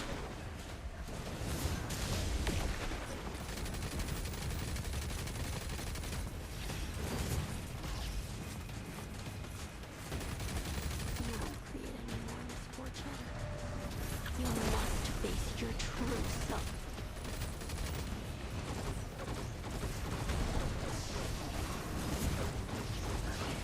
Bro, these guys have legitimately way too much fucking health. The obstacle is gone.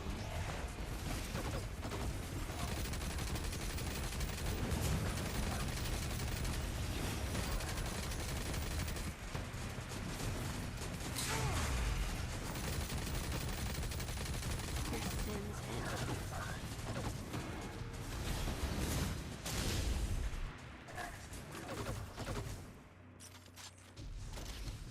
end. Carson is unironically thinking about moving to China, by the way. He's trying to convince his girlfriend. Oh.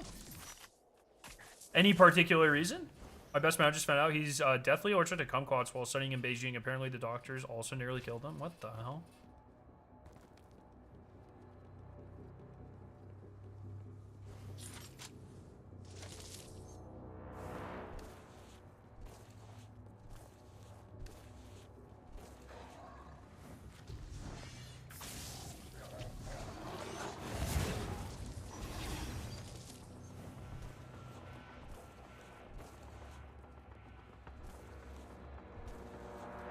I think he's just escaping the American hellscape. Is he just trying to get away from you, or like, would you go with him?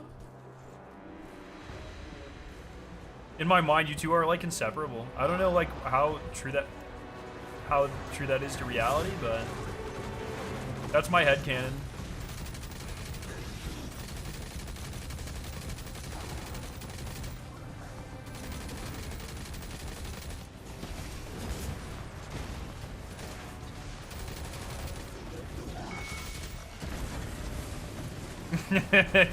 Yeah, I laugh.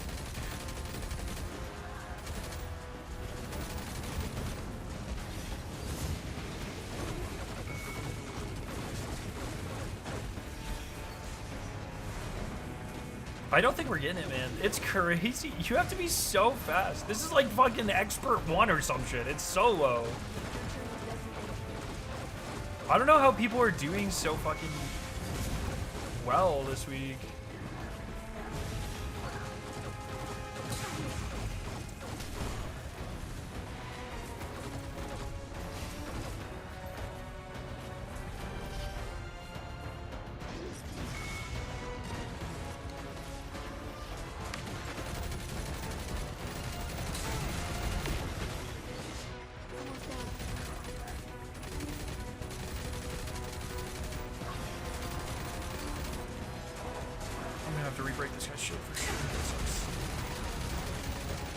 No!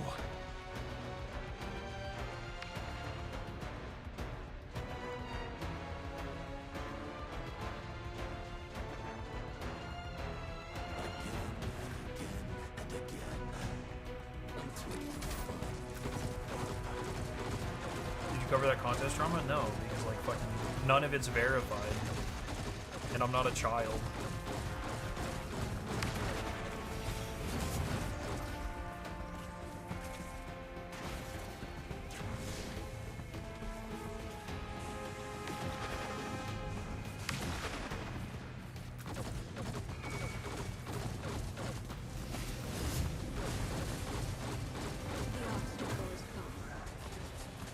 Yeah, I tend not to play games with people's like actual livelihoods and careers based off of rumors. Or like things I don't really even care about that much, to be completely honest.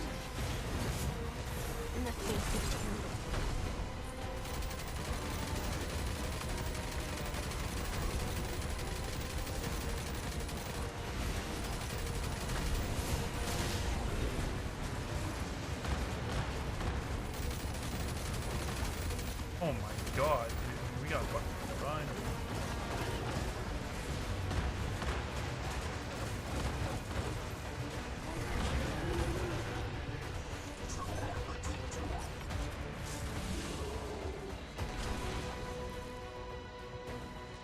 Oh really, Rob? That's interesting.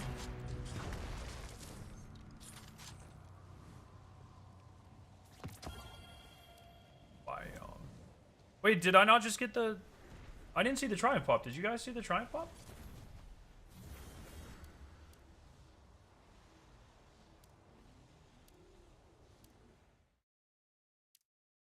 But like at the end of the day, I don't... It's not like fucking... I don't care.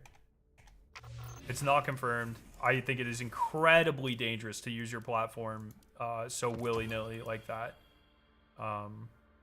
And I'm not a child, so there's a lot of reason. Motherfucker, what?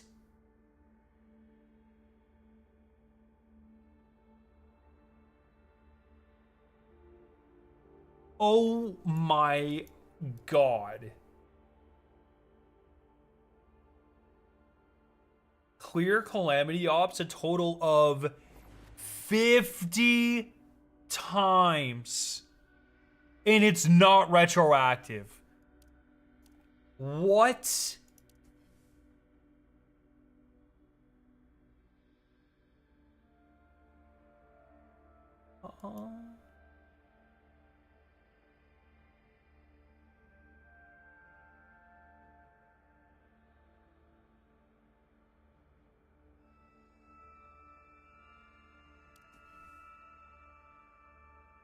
That isn't even the worst title.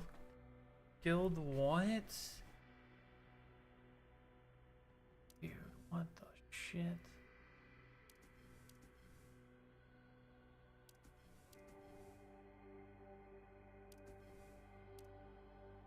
This fucking... Alrighty. Alrighty, chat.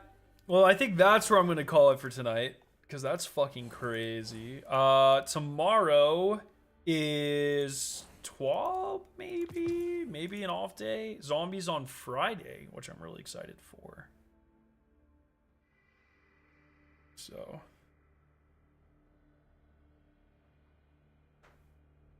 You know full well there is always a better solution. alrighty, chat. That's where I'm gonna end it for today. Thank you guys for hanging out. Hey, last chance for today for me to say this. I have a brand new advanced flavor, Scaro's Ghastly Grape. It's white grape. It's only a limited time thing for 2 weeks. So make sure you pick it up. !advanced in chat. And you can use code SCARO9 for 10% off at checkout. Thank you guys for supporting the channel. It's a freaking phenomenal flavor, and I'm pretty excited about it. So make sure you pick some up while it's still here. Everyone have a fantastic night. I love your faces, my friends. Let's see if there's anyone playing Destiny Rising right now. Let's see. Anyone I know? It doesn't look like anyone I know is playing Destiny Rising, so I don't think I'm going to raid any. Do people just raid random people? Is that how that works? What if I, like... that makes me nervous just to raid someone I don't know. Like, what if they're a bad person? Anyways, everyone have a fantastic night. I love your faces. I'll see you very soon, my friends. And have a good one. Pick up the advanced flavor.